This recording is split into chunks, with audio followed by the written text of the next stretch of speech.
ꯃꯌꯥꯝꯕꯨ ꯑꯍꯥꯟꯕ ꯃꯛꯇꯗ ꯍꯦꯂꯤ ꯃꯩꯁꯅꯥꯝꯅ ꯇꯔꯥꯝꯅ ꯑꯣꯛꯆꯕꯒ ꯂꯣꯏꯅꯅ ꯈꯨꯔꯨꯝꯖꯔꯤ꯫ ꯃꯌꯥꯝꯗ ꯇꯥꯍꯟꯖꯔꯤꯕ ꯋꯥꯔꯤ ꯑꯁꯤꯒꯤ ꯃꯃꯤꯡ ꯁꯥꯁꯤꯟꯅꯕ ꯔꯥꯖꯀꯨꯃꯥꯔꯤ, ꯋꯥꯔꯤ ꯑꯁꯤꯕꯨ ꯏꯕꯤꯔꯛꯄꯅ ꯆꯅꯨ ꯂꯩꯃ꯫ ꯋꯥꯔꯤ ꯑꯁꯤ ꯃꯌꯥꯝ ꯄꯨꯟꯅ ꯇꯥꯃꯤꯟꯅꯔꯁꯤ꯫ ꯅꯨꯃꯤꯗꯥꯡ ꯑꯊꯦꯡꯕ ꯑꯍꯤꯡꯅꯤ, ꯑꯇꯤꯌꯥ ꯄꯨꯝꯕ ꯏꯃꯪ ꯃꯪꯁꯤꯟꯈ꯭ꯔꯦ꯫ ꯅꯣꯡꯁꯨ ꯂꯦꯞꯇꯅ ꯈꯨꯗꯛ ꯑꯁꯤꯗ ꯑꯈꯥꯛ ꯑꯔꯥꯎꯒ ꯂꯣꯏꯅꯅ ꯆꯨꯊꯔꯛꯂꯤ꯫ ꯀꯣꯅꯨꯡ ꯃꯅꯨꯡꯗꯅ ꯂꯩꯕꯥꯛ ꯑꯁꯤꯒꯤ ꯃꯍꯥꯔꯥꯅꯤ ꯁꯤꯟꯊꯥ ꯊꯥ ꯁꯨꯔꯛꯄꯒꯤ ꯑꯃꯥꯏꯕꯤ ꯊꯕꯥꯅ ꯂꯥꯏꯀꯠꯅꯔꯝꯃꯤ꯫ ꯆꯥꯎꯔꯕ ꯀꯥ ꯃꯅꯨꯡ ꯑꯁꯤꯗ ꯂꯩꯔꯤꯕ ꯑꯁꯤ ꯑꯃꯥꯏꯕꯤ ꯊꯕꯥ ꯑꯃꯗꯤ ꯃꯍꯥꯔꯥꯅꯤ ꯁꯤꯟꯊꯥ ꯈꯛꯇꯃꯛꯅꯤ꯫ ꯄꯨꯡꯈꯥꯏ ꯈꯔꯒꯤ ꯃꯇꯨꯡꯅꯤ ꯑꯉꯥꯡ ꯑꯃ ꯃꯈꯣꯜ ꯍꯧꯅ ꯍꯧꯅ ꯀꯞꯂꯛꯂꯝꯃꯤ꯫ ꯃꯄꯥꯟꯗ ꯂꯩꯔꯤꯕꯁꯤꯡ ꯑꯗꯨꯁꯨ ꯑꯉꯥꯡ ꯀꯞꯄꯒꯤ ꯃꯈꯣꯜ ꯑꯗꯨꯗ ꯃꯁꯥ ꯑꯗꯨ ꯂꯣꯏꯅ ꯃꯊꯨꯝ ꯃꯔꯥꯡ ꯍꯧꯅꯔꯝꯃꯤ꯫ ꯉꯥꯏꯍꯥꯛꯀꯤ ꯃꯇꯨꯡꯗ ꯊꯣꯡ ꯑꯗꯨꯁꯨ ꯇꯞꯅ ꯑꯃꯥꯏꯕꯤ ꯊꯕꯥꯅ ꯍꯥꯡꯗꯣꯔꯛꯂꯤ꯫ ꯅꯤꯡꯊꯧ ꯂꯥꯛꯄ ꯑꯃꯥꯏꯕꯤ ꯊꯕꯥꯅ ꯄꯥꯏꯔꯤꯕ ꯑꯉꯥꯡ ꯅꯨꯄꯤ ꯃꯆꯥ ꯑꯗꯨꯗ ꯌꯦꯡꯗꯨꯅ ꯍꯥꯏꯔꯛꯏ꯫ ꯊꯕꯥ, ꯃꯍꯥꯔꯥꯅꯤ ꯁꯤꯟꯊꯥꯗꯤ ꯑꯁꯣꯏ ꯑꯉꯥꯝ ꯑꯃꯠꯇ ꯌꯥꯎꯗꯕ ꯅꯠꯇ꯭ꯔꯥ? ꯊꯕꯥ ꯇꯞꯅ ꯃꯀꯣꯛ ꯑꯗꯨ ꯅꯣꯝꯗꯨꯅ ꯈꯨꯝꯂꯛꯏ꯫ ꯌꯥꯎꯖꯗꯦ ꯏꯅꯤꯡꯊꯧ, ꯃꯁꯥꯁꯦ ꯁꯣꯟꯃꯟꯈꯤꯕꯅ ꯒ꯭ꯌꯥꯟ ꯂꯥꯛꯇ꯭ꯔꯤ꯫ ꯉꯥꯏꯍꯥꯛ ꯂꯩꯔꯕ ꯃꯇꯨꯡꯗ ꯒ꯭ꯌꯥꯟ ꯁꯣꯏꯗꯅ ꯂꯥꯛꯀꯅꯤ꯫ ꯅꯤꯡꯊꯧ ꯁꯣꯔ ꯁꯥꯡꯅ ꯍꯣꯟꯇꯣꯛꯂꯝꯃꯤ ꯑꯗꯨꯒ ꯇꯞꯅ ꯍꯥꯏꯔꯛꯏ꯫ ꯊꯕꯥ, ꯑꯉꯥꯡꯗꯨ ꯄꯤꯔꯣ, ꯑꯩ ꯄꯝꯒꯦ꯫ ꯊꯕꯥꯁꯨ ꯅꯤꯡꯊꯧ ꯂꯥꯛꯄꯗ ꯑꯉꯥꯡ ꯑꯗꯨ ꯄꯤꯔꯝꯃꯤ꯫ ꯅꯤꯡꯊꯧ ꯂꯥꯛꯄ ꯑꯉꯥꯡ ꯑꯗꯨꯒꯤ ꯃꯔꯥꯏꯕꯛꯇ ꯅꯨꯡꯁꯤꯅ ꯆꯨꯞꯂꯝꯃꯤ꯫ ꯊꯕꯥ ꯅꯤꯡꯊꯧ ꯂꯥꯛꯄꯒꯤ ꯃꯇꯧ ꯑꯗු ꯉꯥꯏꯍꯥꯛ ꯌꯦꯡꯂꯝꯂꯕ ꯃꯇꯨꯡꯗ ꯍꯥꯏꯔꯛꯏ꯫ ꯏꯅꯤꯡꯊꯧ, ꯑꯩꯁꯨ ꯆꯠꯅꯕ ꯇꯧꯔꯒꯦ꯫ ꯉꯥꯏꯍꯥꯛ ꯂꯩꯈꯣꯗꯅ, ꯐꯔꯛ ꯑꯃ ꯇꯥꯔꯅꯤ, ꯑꯇꯣꯞꯄ ꯃꯐꯝ ꯑꯃꯗꯁꯨ ꯆꯠꯀꯗꯕ ꯂꯩ, ꯅꯅꯥꯏꯕꯨ ꯋꯥꯔꯧꯕꯤꯒꯅꯨ꯫ ꯍꯣꯏ ꯍꯣꯏ, ꯐꯖꯅ ꯍꯜꯂꯣ, ꯅꯪꯅ ꯍꯦꯛ ꯀꯤꯔꯒꯅ ꯑꯩꯒꯤ ꯏꯅꯥꯏ ꯈꯔ ꯄꯨꯈꯣ꯫ ꯌꯥꯔꯅꯤꯗ ꯏꯅꯤꯡꯊꯧ꯫ ꯊꯕꯥ ꯅꯤꯡꯊꯧ ꯂꯥꯛꯄꯗ ꯍꯥꯏꯔꯞ ꯈꯨꯔꯨꯝꯂꯝꯂꯒ ꯍꯥꯊꯨ ꯍꯥꯊꯨ ꯆꯠꯈꯤꯔꯝꯃꯤ꯫ ꯅꯤꯡꯊꯧ ꯂꯥꯛꯄꯁꯨ ꯃꯆꯥꯕꯨ ꯌꯦꯡꯗꯨꯅ ꯃꯥꯒꯤ ꯅꯨꯄꯤꯒꯤ ꯃꯅꯥꯛꯇ ꯆꯪꯂꯛꯏ꯫ ꯃꯍꯥꯛꯅ ꯆꯪꯂꯛꯄꯗ ꯁꯤꯟꯊꯥꯁꯨ ꯃꯃꯤꯠ ꯇꯞꯅ ꯄꯥꯡꯂꯛꯏ꯫ ꯅꯤꯡꯊꯧ ꯂꯥꯛꯄꯁꯨ ꯁꯤꯟꯊꯥꯕꯨ ꯍꯥꯏꯔꯞ ꯀꯧꯔꯛꯏ꯫ ꯁꯤꯟꯊꯥ, ꯅꯁꯥꯗꯨ ꯀꯩꯁꯨ ꯇꯧꯗꯕ ꯅꯠꯇ꯭ꯔꯥ? ꯁꯤꯟꯊꯥꯗꯨ ꯌꯥꯝꯅ ꯋꯥꯅ ꯈꯨꯝꯂꯛꯏ꯫ ꯇꯧꯗꯦ ꯏꯅꯤꯡꯊꯧ, ꯑꯩꯒꯤ ꯏꯆꯥꯗꯣ ꯑꯃꯨꯛꯇ ꯌꯦꯡꯖꯒꯦ꯫ ꯅꯤꯡꯊꯧ ꯂꯥꯛꯄ ꯅꯣꯛꯂꯒ ꯃꯆꯥꯅꯨꯄꯤ ꯑꯗꯨ ꯃꯊꯥꯗ ꯊꯝꯂꯛꯏ꯫ ꯅꯆꯥꯁꯦ ꯅꯨꯡꯁꯤꯗ꯭ꯔ ꯌꯦꯡꯉꯨꯅꯦ꯫ ꯁꯤꯟꯊꯥꯁꯨ ꯅꯨꯡꯁꯤ ꯍꯥꯏꯕꯒꯨꯝꯅ ꯃꯉꯛ ꯑꯗꯨ ꯅꯣꯝꯂꯝꯃꯤ꯫ ꯆꯍꯤ ꯈꯔꯒꯤ ꯃꯇꯨꯡꯅꯤ ꯅꯤꯡꯊꯧ ꯂꯥꯛꯄ ꯑꯃꯗꯤ ꯃꯍꯥꯔꯥꯅꯤꯒꯤ ꯃꯆꯥꯅꯨꯄꯤ ꯑꯍꯦꯟꯕꯤ, ꯃꯄꯥꯅ ꯅꯤꯡꯊꯧ ꯑꯣꯏꯔꯦ ꯃꯇꯤꯛ ꯊꯛꯁꯤ ꯈꯥꯁꯤ ꯊꯧꯒꯜꯂꯣꯟ ꯕꯦꯕꯥꯔ ꯑꯃꯠꯇ ꯈꯪꯂꯝꯗꯦ꯫ ꯃꯥꯅ ꯉꯥꯡꯅꯤꯡꯕ ꯈꯨꯗꯤꯡ ꯉꯥꯡꯂꯝꯃꯤ꯫ ꯑꯍꯦꯟꯕꯤ ꯃꯥꯒꯤ ꯆꯥꯎꯔꯕ ꯀꯥ ꯃꯅꯨꯡ ꯑꯗꯨꯗ ꯂꯩꯔꯤꯕ ꯑꯔꯩ ꯑꯔꯩꯕ ꯄꯣꯠ ꯈꯨꯗꯤꯡ ꯂꯪꯈꯥꯏꯔꯝꯃꯤ꯫ ꯃꯆꯤꯟꯗꯁꯨ ꯁꯥꯎꯅ ꯀꯣꯏꯂꯥꯎ ꯂꯥꯎꯔꯝꯃꯤ꯫ ꯆꯥꯛꯊꯣꯡꯕꯤ ꯃꯥꯅ ꯑꯩꯉꯣꯟꯗ ꯎꯁꯤꯠꯇꯕꯁꯦ ꯑꯩꯁꯦ ꯀꯅꯥꯅꯣ ꯍꯥꯏꯕ ꯈꯪꯗ꯭ꯔ ꯃꯥꯜꯂꯦ꯫ ꯔꯥꯖꯀꯨꯃꯥꯔꯤ ꯑꯍꯦꯟꯕꯤꯒꯤ ꯃꯇꯧ ꯑꯗꯨꯗ ꯃꯅꯥꯏ ꯅꯨꯄꯤ ꯀꯌꯥꯗꯤ ꯀꯤꯕꯅ ꯊꯛ ꯊꯛ ꯅꯤꯛꯂꯝꯃꯤ꯫ ꯃꯍꯥꯔꯥꯅꯤ ꯁꯤꯟꯊꯥ ꯃꯆꯥꯒꯤ ꯄꯥꯎ ꯇꯥꯕꯗ ꯃꯆꯥꯒꯤ ꯀꯥ ꯇꯝꯅ ꯆꯪꯂꯛꯏ ꯍꯥꯊꯨ ꯍꯥꯊꯨ꯫ ꯔꯥꯖꯀꯨꯃꯥꯔꯤ ꯑꯍꯦꯟꯕꯤ ꯃꯃꯤꯠꯇꯨ ꯏꯃꯨꯛ ꯉꯥꯡꯅ ꯑꯔꯩ ꯑꯔꯩꯕ ꯄꯣꯠ ꯆꯩ ꯆꯈꯥꯏꯕ ꯂꯦꯞꯂꯝꯗꯦ꯫ ꯃꯍꯥꯔꯥꯅꯤ ꯁꯤꯟꯊꯥ ꯃꯆꯥꯒꯤ ꯃꯇꯧ ꯎꯕꯗ ꯄꯥꯈꯠꯅ ꯍꯥꯏꯔꯛꯏ꯫ ꯏꯃꯥꯒꯤ ꯏꯕꯦꯝꯃ, ꯏꯆꯥꯒꯤ ꯀꯔꯤ ꯄꯦꯟꯗꯕ ꯂꯩꯔꯦ, ꯏꯃꯥꯗ ꯍꯥꯏꯌꯨ꯫ ꯔꯥꯖꯀꯨꯃꯥꯔꯤ ꯑꯍꯦꯟꯕꯤ ꯀꯞꯂꯒ, ꯏꯃꯥ, ꯆꯥꯛꯊꯣꯡꯕꯤ ꯑꯍꯟꯕꯤꯅ ꯑꯩꯉꯣꯟꯗ ꯊꯤꯅ ꯉꯥꯡꯉꯛꯑꯦ꯫ ꯃꯥ ꯑꯩꯁꯦ ꯀꯅꯥꯅꯣ ꯍꯥꯏꯕ ꯈꯪꯗꯕ ꯃꯥꯜꯂꯦ꯫ ꯏꯆꯥꯅ ꯀꯔꯤ ꯍꯥꯏꯔꯨꯕꯒꯤꯅꯣ? ꯑꯩꯗꯤ ꯏꯟꯁꯥꯡ ꯍꯥꯎꯇꯦ ꯍꯥꯏꯔꯨꯕ ꯈꯛꯇꯅꯦ, ꯑꯗꯨꯒ ꯃꯥꯅ ꯑꯩꯉꯣꯟꯗ ꯉꯥꯡꯁꯜꯂꯛꯄ, ꯑꯗꯨꯁꯨ ꯃꯌꯥꯝ ꯃꯥꯡꯗꯨꯗ ꯑꯩꯕꯨ ꯏꯀꯥꯏꯕ ꯄꯤꯕ꯫ ꯑꯩ ꯌꯥꯝ ꯄꯦꯟꯗꯦ꯫ ꯃꯍꯥꯔꯥꯅꯤ ꯁꯤꯟꯊꯥꯗꯤ ꯃꯆꯥꯅ ꯇꯝꯂꯛꯂꯤꯕ ꯄꯥꯎ ꯑꯗꯨ ꯑꯆꯨꯝ ꯃꯔꯥꯜ ꯈꯪꯗꯕ ꯃꯈꯩ ꯃꯆꯥꯒꯤ ꯃꯤꯆꯪ ꯆꯪꯗꯨꯅ ꯁꯥꯎꯒꯠꯂꯛꯏ꯫ ꯍꯦ ꯍꯦ, ꯑꯩꯒꯤ ꯏꯆꯥꯗ ꯃꯥꯒꯨꯝꯕꯤ ꯀꯩꯁꯨ ꯂꯩꯇꯕꯤ ꯑꯃꯅ ꯍꯦꯛꯇ ꯏꯀꯥꯏꯕ ꯄꯤꯕ ꯌꯥꯕ꯭ꯔꯣ? ꯃꯥ ꯍꯧꯖꯤꯛꯃꯛ ꯀꯣꯅꯨꯡꯒꯤ ꯊꯕꯛ ꯑꯁꯤꯗꯒꯤ ꯇꯥꯟꯊꯣꯛꯀꯅꯤ꯫ ꯔꯥꯖꯀꯨꯃꯥꯔꯤ ꯑꯍꯦꯟꯕꯤꯁꯨ ꯌꯥꯎꯁꯤꯜꯂꯛꯏ꯫ ꯏꯃꯥ, ꯃꯥꯕꯨ ꯃꯇꯤꯛ ꯆꯥꯅ ꯋꯥꯔꯛꯀꯗꯕꯅꯤ꯫ ꯋꯥꯔꯛꯀꯅꯤ ꯋꯥꯔꯛꯀꯅꯤ, ꯍꯧꯖꯤꯛꯃꯛꯅꯦ ꯏꯃꯥꯒꯤ ꯇꯨꯡ ꯏꯜꯂꯧ꯫ ꯍꯣꯏ ꯏꯃꯥ꯫ ꯃꯍꯥꯔꯥꯅꯤ ꯁꯤꯟꯊꯥꯅ ꯂꯝꯖꯤꯡꯗꯨꯅ ꯆꯥꯛꯊꯣꯡꯕꯤ ꯑꯍꯟꯕꯤꯅ ꯂꯩꯔꯤꯕ ꯑꯗꯣꯝꯗ ꯂꯥꯛꯂꯝꯃꯤ꯫ ꯑꯍꯟꯕꯤ ꯃꯥꯁꯨ ꯋꯥꯈꯜꯗꯨ ꯅꯨꯡꯉꯥꯏꯇꯅ ꯂꯩꯔꯝꯕꯒ ꯇꯥꯟꯖꯥ ꯑꯗꯨꯗ ꯃꯍꯥꯔꯥꯅꯤꯒ ꯔꯥꯖꯀꯨꯃꯥꯔꯤꯒ ꯃꯈꯣꯏ ꯑꯅꯤꯅ ꯂꯥꯛꯄꯗ ꯃꯍꯥꯛꯇꯤ ꯃꯁꯥꯅ ꯑꯗꯨꯃꯛ ꯈꯪꯂꯝꯃꯤ꯫ ꯃꯍꯥꯛꯄꯨ ꯗꯟꯗꯤ ꯄꯤꯕ ꯂꯥꯛꯂꯤꯕꯅꯤ ꯍꯥꯏꯕ꯫ ꯃꯍꯥꯔꯥꯅꯤ ꯁꯤꯟꯊꯥ ꯃꯌꯥꯝꯗꯨꯗ ꯑꯣꯟꯁꯤꯟꯗꯨꯅ ꯁꯥꯎꯅ ꯍꯥꯏꯔꯝꯃꯤ꯫ ꯑꯍꯟꯕꯤꯗꯤ ꯀꯥꯏꯗ ꯂꯩꯈ꯭ꯔꯦ? ꯅꯨꯄꯤ ꯑꯃꯅ ꯈꯨꯝꯂꯛꯏ꯫ ꯃꯍꯥꯔꯥꯅꯤ, ꯃꯍꯥꯛꯇꯤ ꯑꯁꯣꯝ ꯀꯥꯗ ꯂꯩꯔꯝꯒꯅꯤ꯫ ꯀꯧꯔꯛꯑꯣ ꯌꯥꯝ ꯊꯨꯅ꯫ ꯍꯣꯏ ꯃꯍꯥꯔꯥꯅꯤ꯫ ꯃꯅꯥꯏ ꯅꯨꯄꯤ ꯑꯃ ꯆꯦꯟꯗꯨꯅ ꯑꯍꯟꯕꯤꯕꯨ ꯀꯧꯔꯛꯏ꯫ ꯑꯍꯟꯕꯤꯁꯨ ꯇꯞꯂꯤ ꯇꯞꯂꯤ ꯂꯥꯛꯏ꯫ ꯁꯤꯟꯊꯥ ꯌꯥꯝꯅ thuna changsindu na ahanbigi maida hanjin hanjin khupangna onduna tharami. Ahenbidi mamana asumna tawbasida karimna na noktuna yengli. Sinthasu khupangna tharambadu chapliptuna hairai. Nangna karigi Rajkumari amada chin khumdi. Nangna sana na sasi kanano haiba sakhangzadre ne. Ahanbi yam tapna makok nonno khurumi. Maharani Nachanupi Rajkumari na aingonda wangang phajadaba kaya hairakpa aduda. Aisu chinda pawdana duna khatnaruri. Masigidamakta nanaibu ngakbiyu. Phare Nangna Rajkumari amada chin khumlubagi naral oina konunga sida thabak makhatana tawba yararoi. Ahanbi kaplaga Maharani thabagi makhong kolami. Maharani adumna haibigan. Aina konungda thabak tawdrabadi. Ima icha akhoi anidi kari charaga hingani. Nakhoina chaba chadaba ai khangde. Aigidi amuk haikiba wasina aroiba wani. Asi haiduna thokkirami. Ngasaidagi nukmi kumhai yengnamba Rajkumari ahenbi. Ahanbigi manakta yamna nakna changsilaktuna hairai. Aingonda hokhudana. Nang hojikti kari sare. Ahanbi Rajkumari ahenbi na nganglibado kari sukhumda kaptuna lairami. Rajkumari ahenbisu kapliba ahanbida karimna duna thokki. Ahanbi makhoi pumnamak thokrabada hikna kaplami. Ahanbi konunga sida thabak tawba kuidribi laisabini. Mahakna konunga sida thabak tawduna imung punaba oibana thabak to o hairakpada mathwaya du nungaitana kaplibani. Mafam asida lairambasing adusu ahanbigi mataw aduda murum sonari.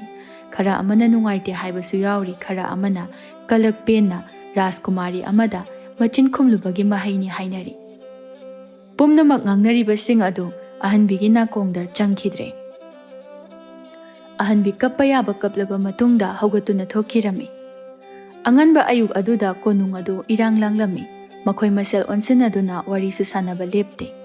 Ngarang Maharani Sinthana thabak thadatkhiba chakthongbi ahanbidu ngasi nongalakpada thauri yanduna magi ka manung aduda siduna leiramle haiduna wawa launarami. Paudu konungda leiriba mi khudingmak tadaba yauramde Maharani Sinthadi pawadu tabada nungaitaba phaurami. Rajkumari ahenbidi mathanda noktuna haizarami. Leibak amagi Rajkumari da thawai usitrabadi nasana nasagi mongpham thizabani. Haujikti kari sare. Rajkumari aingonda usitrabadi maduni. Asi haiduna kanna noklami. Somdana mi lanna taba jagani.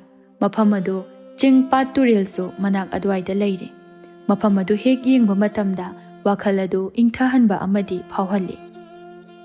Jenglei momon noktuna magi mata chana jabi leiranga punna ising sanabul amamam paiduna jengtak tawbi khwang aduda yeptuna turel leiriba adomda ising sokpa laklami. Anido wari sanabasu leppa nate. Leirang masagi hauna machin makha yamna yangba haibudu oirami. Ita nakhoi pamubaduna nangonda nuksipami haina tanara ise phanadi makuiri. Jenglei sunokladuna Tanahangi yauna tanahalini. Kaigino haise. Nupana nuksipami hairaga khudakta yathokpase yamna mamal leitana laukhini nupa makhoina. Chummine adusu itana haibase. Natadine achumbada haibani. Leirang nokladuna mamanglomda mangakado haifet induna hairai. Achangba migi wari sanaba yade haibado hek chummidako. Leirangi wahaiduda chengleisu nokfetamak noi. Nupiduna lakpa ubada wangthoisu nokfetawna yengli. Nupi anidusu wangthoigi manak tamna naksilaklami. Wangthoidi chengleigi nokfetawba maithong adu yengnanaba hotnaringai. Nupi aniduna magi mang thana lankhatuna chakribadu una. Kauba hek makau haudre. Nupi aniduna phana lapkraba matungda gyan khanglak lakpagumna hathu. Nupi anidubu kadai yaukrabagi haiduna yenglai. Mangondagi fana yamna laplamde wangthoi mathanta taksi sonjarami. Os namdana hek kauhaudedako. Aidi onthokna chakre. Sona khonglei thuna nupi anidubu tanaragli. Nupi anidusu khirum noktuna wari sanari. Ita ta wangthoise aikhoibu tanarakpa mali. Aikhoisu mana tanarabanina khongkapse hanadagi hena launa thangaga jase. Aya yai ita. Nupi anidusu hanadagi hena khongkap adu launa thangduna chatlami. Wangthoi nupi aniduna khongkap launa thangduna chatkibaduda yengduna haizari. ꯌꯥꯝ ꯊꯨꯅꯒ ꯆꯠꯂꯤꯅꯦ ꯑꯅꯤꯁꯦ ꯑꯩꯁꯨ ꯅꯈꯣꯏꯕꯨ ꯐꯪꯗ꯭ꯔꯤꯕ ꯐꯥꯎꯕ ꯇꯥꯟꯅꯒꯦ ꯋꯥꯡꯊꯣꯏ ꯃꯥꯁꯨ ꯑꯅꯤꯗꯨꯕꯨ ꯇꯥꯟꯅꯔꯛꯂꯤ ꯅꯨꯄꯤ ꯑꯅꯤꯗꯨꯁꯨ ꯇꯨꯔꯦꯜ ꯍꯦꯛ ꯌꯧꯕꯒ ꯃꯆꯤꯟ ꯑꯗꯨ ꯈꯪꯄꯣꯛ ꯄꯣꯛꯊꯣꯛꯅꯔꯛꯏ ꯂꯩꯔꯥꯡ ꯁꯣꯔ ꯃꯄꯤ ꯑꯃ ꯍꯣꯟꯗꯨꯅ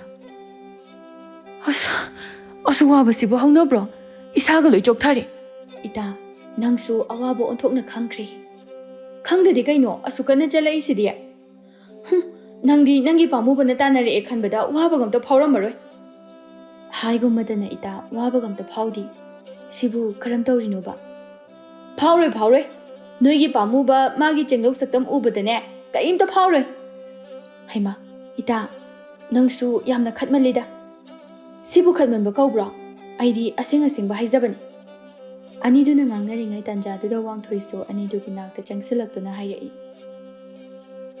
ꯅꯈꯣꯏ ꯑꯅꯤꯕꯨ ꯀꯔꯤ ꯀꯔꯤ ꯋꯥꯔꯤ ꯁꯥꯟꯅꯔꯝꯃꯤꯅꯣ ꯂꯩꯔꯥꯡꯁꯨ ꯍꯥꯏꯔꯒꯦ ꯃꯇꯥꯒꯨꯝ ꯍꯥꯏꯔꯛꯏ ꯑꯩꯒꯤ ꯏꯇꯥ ꯆꯤꯡꯂꯩꯗꯅꯦ ꯄꯥꯈꯪ ꯃꯁꯛ ꯐꯖ ꯐꯖꯕ ꯀꯌꯥꯅ ꯅꯨꯡꯁꯤ ꯍꯥꯏꯗꯨꯅ ꯃꯉꯣꯟꯗ ꯇꯥꯟꯅꯕꯁꯤꯡꯒꯤ ꯃꯅꯨꯡꯗ ꯀꯔꯝꯕꯗ ꯌꯥꯗꯣꯏꯅꯣ ꯍꯥꯏꯗꯨꯅ ꯈꯟꯅꯔꯝꯃꯤꯕꯅꯤ ꯋꯥꯡꯊꯣꯏ ꯄꯥꯈꯠꯅ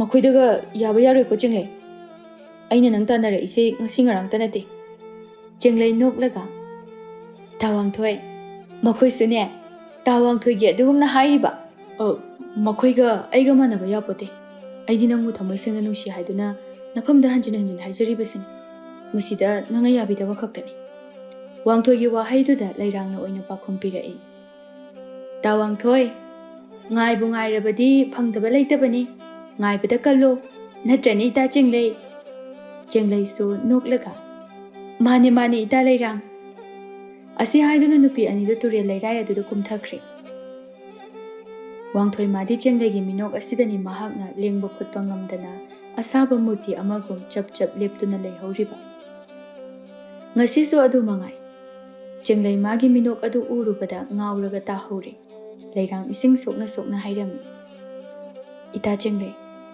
ꯅꯪꯒꯤ ꯃꯤꯅꯣꯛ ꯑꯁꯤꯗꯅꯤ ꯇꯥꯋꯥꯡꯊꯣꯏꯅ ꯉꯥꯎꯔꯒ ꯂꯩꯔꯤꯁꯦ ꯑꯗꯨꯕꯨꯗꯤ ꯅꯇꯥ ꯆꯤꯡꯂꯩꯅꯤꯗꯅ ꯅꯇꯥ ꯆꯤꯡꯂꯩꯒꯤ ꯃꯤꯅꯣꯛꯇ ꯀꯦꯟꯗꯕ ꯄꯥꯈꯪ ꯂꯩꯄꯣꯠꯇꯦ ꯆꯨꯝꯃꯤꯅꯦ ꯏꯇꯥꯅ ꯍꯥꯏꯕ ꯏꯇꯥꯒꯤ ꯃꯤꯅꯣꯛ ꯑꯁꯤꯗꯒꯤ ꯂꯩꯀꯥꯏ ꯄꯥꯈꯪꯁꯤꯡꯅ ꯆꯤꯡꯂꯩ ꯍꯥꯏꯗꯅ ꯁꯣꯟꯅꯔꯤꯕꯁꯦ ꯂꯩꯔꯥꯡꯒꯤ ꯋꯥꯍꯩꯗꯨꯗ ꯆꯤꯡꯂꯩꯁꯨ ꯊꯋꯥꯏ ꯇꯥꯅ ꯅꯣꯛꯇꯨꯅ ꯍꯥꯏꯔꯛꯏ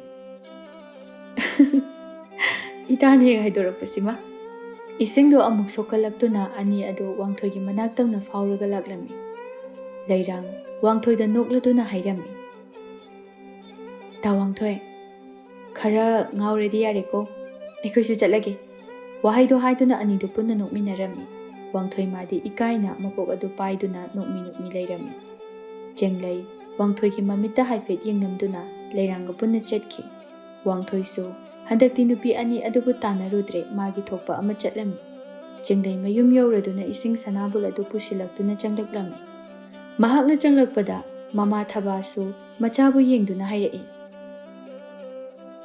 ꯏꯁꯤꯡ ꯁꯣꯛꯄꯕꯨ ꯑꯁꯨꯛ ꯀꯨꯏꯅꯕ꯭ꯔꯕ ꯆꯤꯡꯂꯩ ꯆꯤꯡꯂꯩ ꯃꯆꯤꯟꯗꯨ ꯄꯩꯊꯣꯛꯇꯨꯅ ꯍꯥꯏꯔꯛꯏ ꯃꯤ ꯌꯥꯗꯗꯣꯏꯅꯤ ꯁꯤ ꯐꯥꯎꯕꯗ ꯊꯨꯝꯃꯜꯂꯦ ꯍꯥꯏꯅꯤ ꯅꯪ ꯑꯃꯅꯦ ꯅꯆꯤꯟꯁꯦ ꯁꯨꯡꯋꯥꯠ ꯍꯦꯛ ꯋꯥꯠꯇꯦ ꯍꯥꯏꯕ ꯆꯤꯡꯂꯩ ꯍꯟꯗꯛꯇꯤ ꯅꯣꯛꯊꯣꯔꯛꯇꯨꯅ ꯍꯥꯏꯔꯛꯏ ꯑꯩꯈꯣꯏ ꯄꯥꯕꯗꯣ ꯆꯤꯟ ꯀꯜꯂꯝꯅꯤ ꯑꯗꯨꯒꯤꯅꯤ ꯑꯩꯅ ꯀꯜꯂꯤꯁꯦ ꯃꯆꯥꯒꯤ ꯋꯥꯍꯩꯗꯨꯗ ꯊꯕꯥꯗꯨ ꯃꯄꯤ ꯏꯔꯥ ꯈꯪꯆꯦꯟ ꯆꯦꯜꯂꯛꯏ ꯆꯤꯡꯂꯩꯁꯨ ꯃꯍꯥꯛꯅ ꯃꯄꯥ ꯄꯜꯂꯨꯔꯤꯕ ꯑꯗꯨ ꯃꯃꯥꯒꯤ ꯁꯛꯇꯝ ꯍꯣꯡꯈꯤꯕ ꯑꯗꯨꯗ ꯃꯃꯥꯁꯤ ꯅꯨꯡꯉꯥꯏꯇ꯭ꯔꯦ ꯍꯥꯏꯕ ꯈꯪꯂꯗꯨꯅ ꯍꯥꯏꯔꯛꯏ ꯏꯃꯥ ꯑꯩ ꯀꯥꯎꯕꯅꯤ ꯃꯇꯨꯡ ꯑꯃꯨꯛ ꯍꯟꯅ ꯄꯜꯂꯔꯣꯏ ꯏꯃꯥ ꯅꯨꯡꯉꯥꯏꯇ꯭ꯔꯦ ꯈꯪꯉꯗꯤ ꯑꯩ ꯄꯜꯂꯔꯣꯏꯒꯦ ꯊꯕꯥ ꯇꯥꯔꯛꯂꯤꯕ ꯃꯄꯤ ꯑꯗꯨ ꯁꯠ ꯁꯠ ꯇꯩꯊꯣꯛꯇꯨꯅ ꯍꯥꯏꯔꯛꯏ ꯅꯄꯥꯕꯨ ꯅꯤꯡꯁꯤꯡꯂꯛꯄ ꯃꯤꯀꯨꯞꯇ ꯏꯁꯥꯁꯦ ꯍꯦꯛꯇ ꯁꯣꯟꯊꯔꯛꯏ ꯏꯃꯥ ꯑꯩ ꯃꯇꯨꯡ ꯄꯜꯂꯔꯣꯏꯕ ꯁꯤ ꯀꯞꯀꯅꯨ ꯏꯃꯥꯅ ꯀꯞꯄꯗꯣ ꯅꯆꯥ ꯌꯦꯡꯕ ꯉꯝꯗꯦ ꯋꯥꯍꯩꯗꯣ ꯍꯥꯏꯅ ꯃꯃꯥꯒꯤ ꯇꯥꯔꯛꯂꯤꯕ ꯃꯄꯤ ꯑꯗꯨ ꯅꯨꯡꯁꯤꯅ ꯇꯩꯊꯣꯛꯄꯤꯔꯝꯃꯤ ꯊꯕꯥꯁꯨ ꯃꯆꯥꯒꯤ ꯃꯑꯣꯡ ꯑꯗꯨꯗ ꯈꯖꯤꯛ ꯅꯣꯛꯂꯛꯏ ꯆꯤꯡꯂꯩꯁꯨ ꯃꯃꯥꯅ ꯅꯣꯛꯂꯛꯄ ꯑꯗꯨꯗ ꯃꯥꯁꯨ ꯅꯣꯛꯂꯛꯂꯝꯃꯤ ꯕꯦꯃꯥ ꯂꯥꯛꯑꯣ ꯏꯃꯨꯡꯗ ꯆꯪꯉꯒ ꯏꯃꯥꯒꯅꯦ ꯆꯥꯛ ꯆꯥꯊꯣꯛꯎꯔꯁꯤ ꯍꯣꯏ ꯃꯥ ꯃꯃꯥ ꯃꯆꯥ ꯑꯅꯤꯗꯨ ꯄꯨꯟꯅ ꯏꯃꯨꯡꯗ ꯆꯪꯂꯛꯇꯨꯅ ꯆꯥꯛ ꯅꯨꯡ ꯆꯥꯊꯣꯛꯃꯤꯟꯅꯔꯝꯃꯤ ꯁꯣꯝꯗꯅ ꯋꯥꯡꯊꯣꯏ ꯃꯌꯨꯝ ꯍꯦꯛ ꯌꯧꯕꯒ ꯃꯃꯥꯅ ꯉꯥꯡꯂꯝꯃꯤ ꯏꯕꯨꯡꯉꯣ ꯅꯪ ꯃꯗꯨꯒꯤ ꯅꯨꯄꯤ ꯃꯆꯥꯗꯣ ꯅꯠꯇ꯭ꯔꯕꯗꯤ ꯅꯨꯄꯤ ꯑꯝꯇ ꯂꯩꯇ꯭ꯔꯕꯣ ꯂꯩꯇ꯭ꯔꯦ ꯑꯩꯒꯤꯗꯤ ꯃꯥꯅꯇꯅ ꯑꯝꯇ ꯂꯩꯇ꯭ꯔꯦ ꯅꯪꯅ ꯂꯩꯇ꯭ꯔꯦ ꯍꯥꯏꯔꯒꯅ ꯏꯃꯥꯒꯤ ꯃꯁꯛ ꯃꯇꯧꯗ ꯏꯅꯥꯛ ꯀꯩꯔꯥꯛ ꯈꯨꯟꯕꯗ ꯌꯥꯝꯅ ꯍꯦꯟꯕꯤ ꯑꯃ ꯏꯆꯥꯒꯤ ꯁꯦꯝꯕꯤꯔꯒꯦ ꯌꯥꯗꯦ ꯍꯥꯏꯔꯛꯄ ꯌꯥꯔꯣꯏꯀꯣ ꯋꯥꯡꯊꯣꯏ ꯃꯃꯤꯠꯇꯨ ꯄꯩꯅ ꯃꯃꯥꯗ ꯌꯦꯡꯗꯨꯅ 이마는 셈비바 누피도 이마가 핵레미노 ꯑꯩꯗꯤ ꯆꯦꯡꯂꯩ ꯅꯠꯇꯅ ꯑꯇꯣꯞꯄ ꯀꯅꯥꯁꯨ ꯍꯟꯅ ꯌꯦꯡꯉꯔꯣꯏ ꯃꯁꯤ ꯍꯥꯏꯗꯨꯅ ꯃꯥꯒꯤ ꯀꯥꯗ ꯈꯣꯡꯂꯩ ꯊꯨꯅ ꯆꯪꯂꯛꯏ ꯃꯃꯥꯅ ꯉꯥꯡꯍꯧꯔꯤꯕ ꯑꯗꯨ ꯇꯥꯕꯤꯔꯝꯗ ꯋꯥꯡꯊꯣꯏ ꯐꯃꯨꯡ ꯑꯗꯨꯗ ꯂꯣꯡꯅ ꯍꯤꯞꯊꯗꯨꯅ ꯃꯊꯟꯇ ꯋꯥ ꯉꯥꯡꯖꯔꯝꯃꯤ ꯁꯣꯝꯗꯅ ꯅꯨꯄꯤ ꯃꯁꯥꯗ ꯌꯥꯅꯅꯕ ꯀꯟꯅ ꯇꯛꯏ ꯑꯗꯨꯒ ꯑꯩꯈꯣꯏ ꯃꯥꯁꯤꯅ ꯐꯔꯛ ꯑꯃ ꯏꯐꯨ ꯍꯦꯛ ꯐꯨꯔꯗ ꯋꯥꯗꯧꯔꯤꯗ ꯋꯥꯡꯊꯣꯏ ꯑꯩꯒꯤ ꯂꯥꯏꯕꯛꯁꯦ ꯁꯣꯟꯅ ꯃꯃꯤꯠ ꯑꯗꯨ ꯇꯞꯅ ꯎꯏꯁꯤꯟꯕꯒ ꯆꯤꯡꯂꯩꯒꯤ ꯅꯣꯛꯃꯤ ꯇꯧꯕ ꯁꯛꯇꯝ ꯑꯗꯨ ꯈꯪꯎ ꯎꯔꯛꯂꯝꯃꯤ ꯃꯆꯤꯟꯗ ꯇꯞꯅ ꯍꯥꯏꯖꯔꯛꯏ ꯅꯪꯒꯤ ꯁꯛꯇꯝꯁꯦ ꯌꯦꯡꯕꯒꯤ ꯄꯦꯟꯕ ꯅꯥꯏꯗꯦ ꯅꯪꯅ ꯅꯣꯛꯄ ꯃꯤꯅꯣꯛ ꯑꯁꯤꯅ ꯍꯦꯜꯂꯤ ꯑꯩꯒꯤ ꯊꯃꯣꯏꯁꯤ ꯄꯨꯕ ꯊꯥꯡꯕ ꯉꯝꯗꯕ ꯍꯦ ꯏꯁ꯭ꯋꯔ ꯅꯍꯥꯛꯅ ꯑꯩꯒꯤ ꯆꯤꯡꯂꯩꯕꯨ ꯑꯩ ꯈꯛꯀꯤ ꯑꯣꯏꯅ ꯃꯄꯣꯛꯁꯤꯃꯒꯤ ꯑꯣꯏꯍꯟꯕꯤꯌꯨꯀꯣ ꯃꯁꯤ ꯍꯥꯏꯗꯨꯅ ꯃꯍꯥꯛꯁꯨ ꯃꯃꯥꯅ ꯍꯥꯏꯔꯛꯄ ꯋꯥ ꯄꯨꯝꯕ ꯀꯥꯎꯗꯨꯅ ꯆꯤꯡꯂꯩꯒꯤ ꯋꯥꯈꯜꯗ ꯅꯣꯛꯃꯤ ꯇꯧꯔꯝꯃꯤ ꯅꯨꯡꯊꯤꯜꯒꯤ ꯃꯇꯝꯁꯨ ꯑꯣꯏꯔꯝꯃꯤ ꯀꯣꯅꯨꯡꯗꯅꯤ ꯑꯍꯟꯕꯤꯒꯤ ꯃꯃꯥ ꯑꯁꯣꯟꯕꯤ ꯂꯇꯥꯁꯨ ꯀꯣꯅꯨꯡꯗ ꯉꯔꯥꯡꯒꯤ ꯊꯧꯗꯣꯛ ꯑꯗꯨꯒꯤ ꯃꯇꯥꯡꯗ ꯃꯤꯅ ꯄꯥꯎ ꯇꯝꯂꯛꯄꯗꯒꯤ ꯈꯪꯂꯛꯂꯝꯃꯤ ꯈꯪꯂꯕ ꯃꯇꯨꯡꯗ ꯃꯆꯥꯒꯤ ꯃꯩꯅ ꯆꯥꯛꯇꯨꯅ ꯀꯣꯅꯨꯡ ꯇꯝꯅ ꯂꯥꯛꯇꯨꯅ ꯃꯍꯥꯔꯥꯅꯤ ꯁꯤꯟꯊꯥꯗ ꯄꯦꯟꯗꯅ ꯋꯥꯀꯠꯆꯔꯤ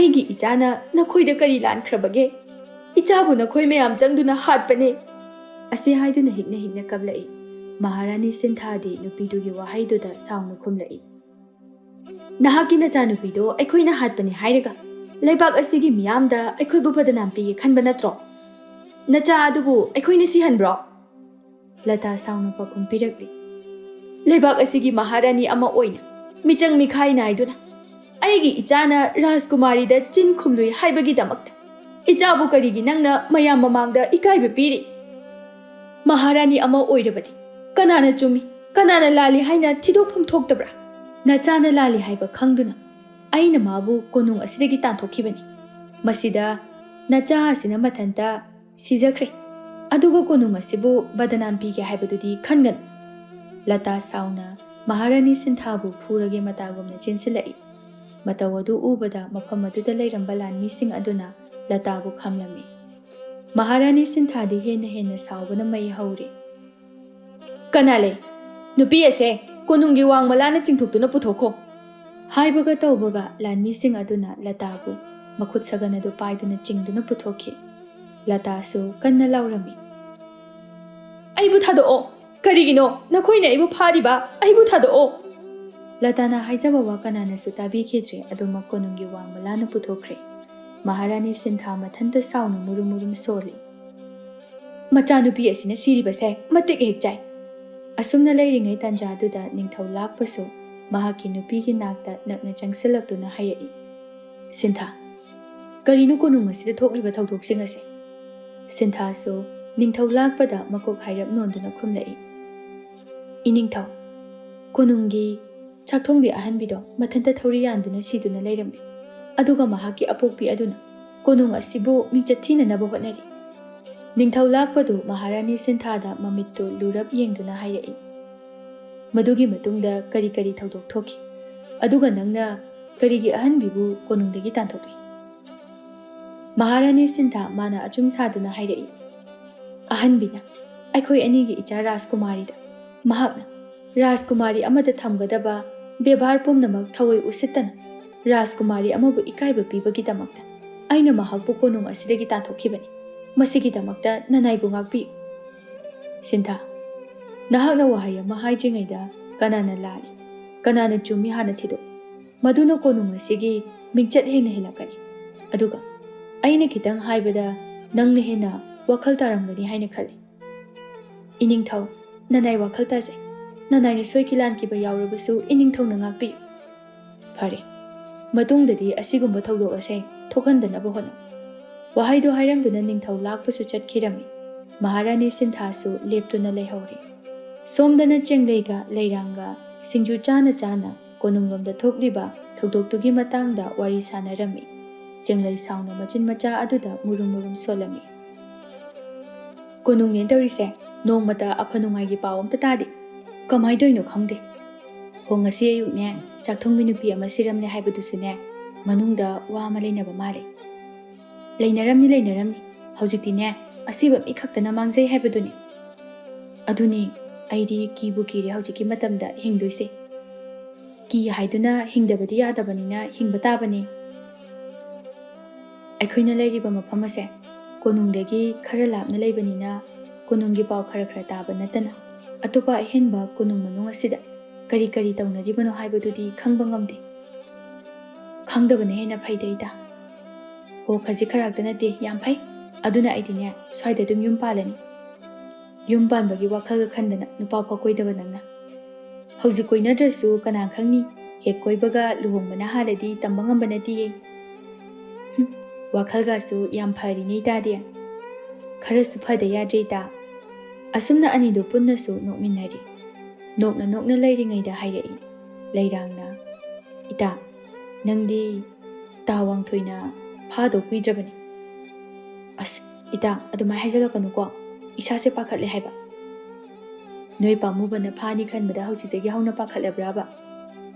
ꯍꯣꯏꯃꯤ ꯏꯇꯥ ꯑꯩꯗꯤ ꯍꯧꯖꯤꯛꯇꯒꯤ ꯍꯧꯅ ꯄꯥꯈꯠꯂꯨꯔꯦꯕ꯫ ꯂꯩꯔꯥꯡ ꯅꯣꯛꯂꯒ, ꯏꯇꯥ ꯅꯪ ꯌꯥꯗ꯭ꯔꯦ ꯅꯣꯏ ꯄꯥꯝꯃꯨꯕꯒꯤ ꯋꯥꯈꯜꯗ꯫ ꯈꯪꯗꯦꯗ ꯏꯇꯥ ꯋꯥꯈꯜꯁꯦ ꯏꯔꯥꯡ ꯍꯦꯛ ꯂꯥꯡꯉꯤ꯫ ꯋꯥꯈꯜꯗꯣ ꯏꯔꯥꯡ ꯂꯥꯡꯉꯗꯤ ꯀꯣꯛ ꯌꯥꯕꯤꯈ꯭ꯔꯣꯗꯅ ꯐꯅꯁꯨ ꯃꯀꯨꯏꯔꯦ꯫ ꯑꯩꯁꯨ ꯈꯜꯂꯤꯕꯅꯤ꯫ ꯈꯟꯗꯅ ꯁꯨꯝ ꯂꯩꯔꯗꯤꯅꯦ ꯃꯤꯅ ꯍꯥꯟꯈꯤ ꯇꯥꯕꯅꯤ ꯏꯇꯥ꯫ ꯑꯗꯨꯃꯥꯏ ꯍꯥꯏꯔꯛꯀꯅꯨꯀꯣ, ꯏꯁꯥꯁꯦ ꯀꯩꯅꯣꯝ ꯇꯧꯋꯦ ꯍꯥꯏꯕ꯫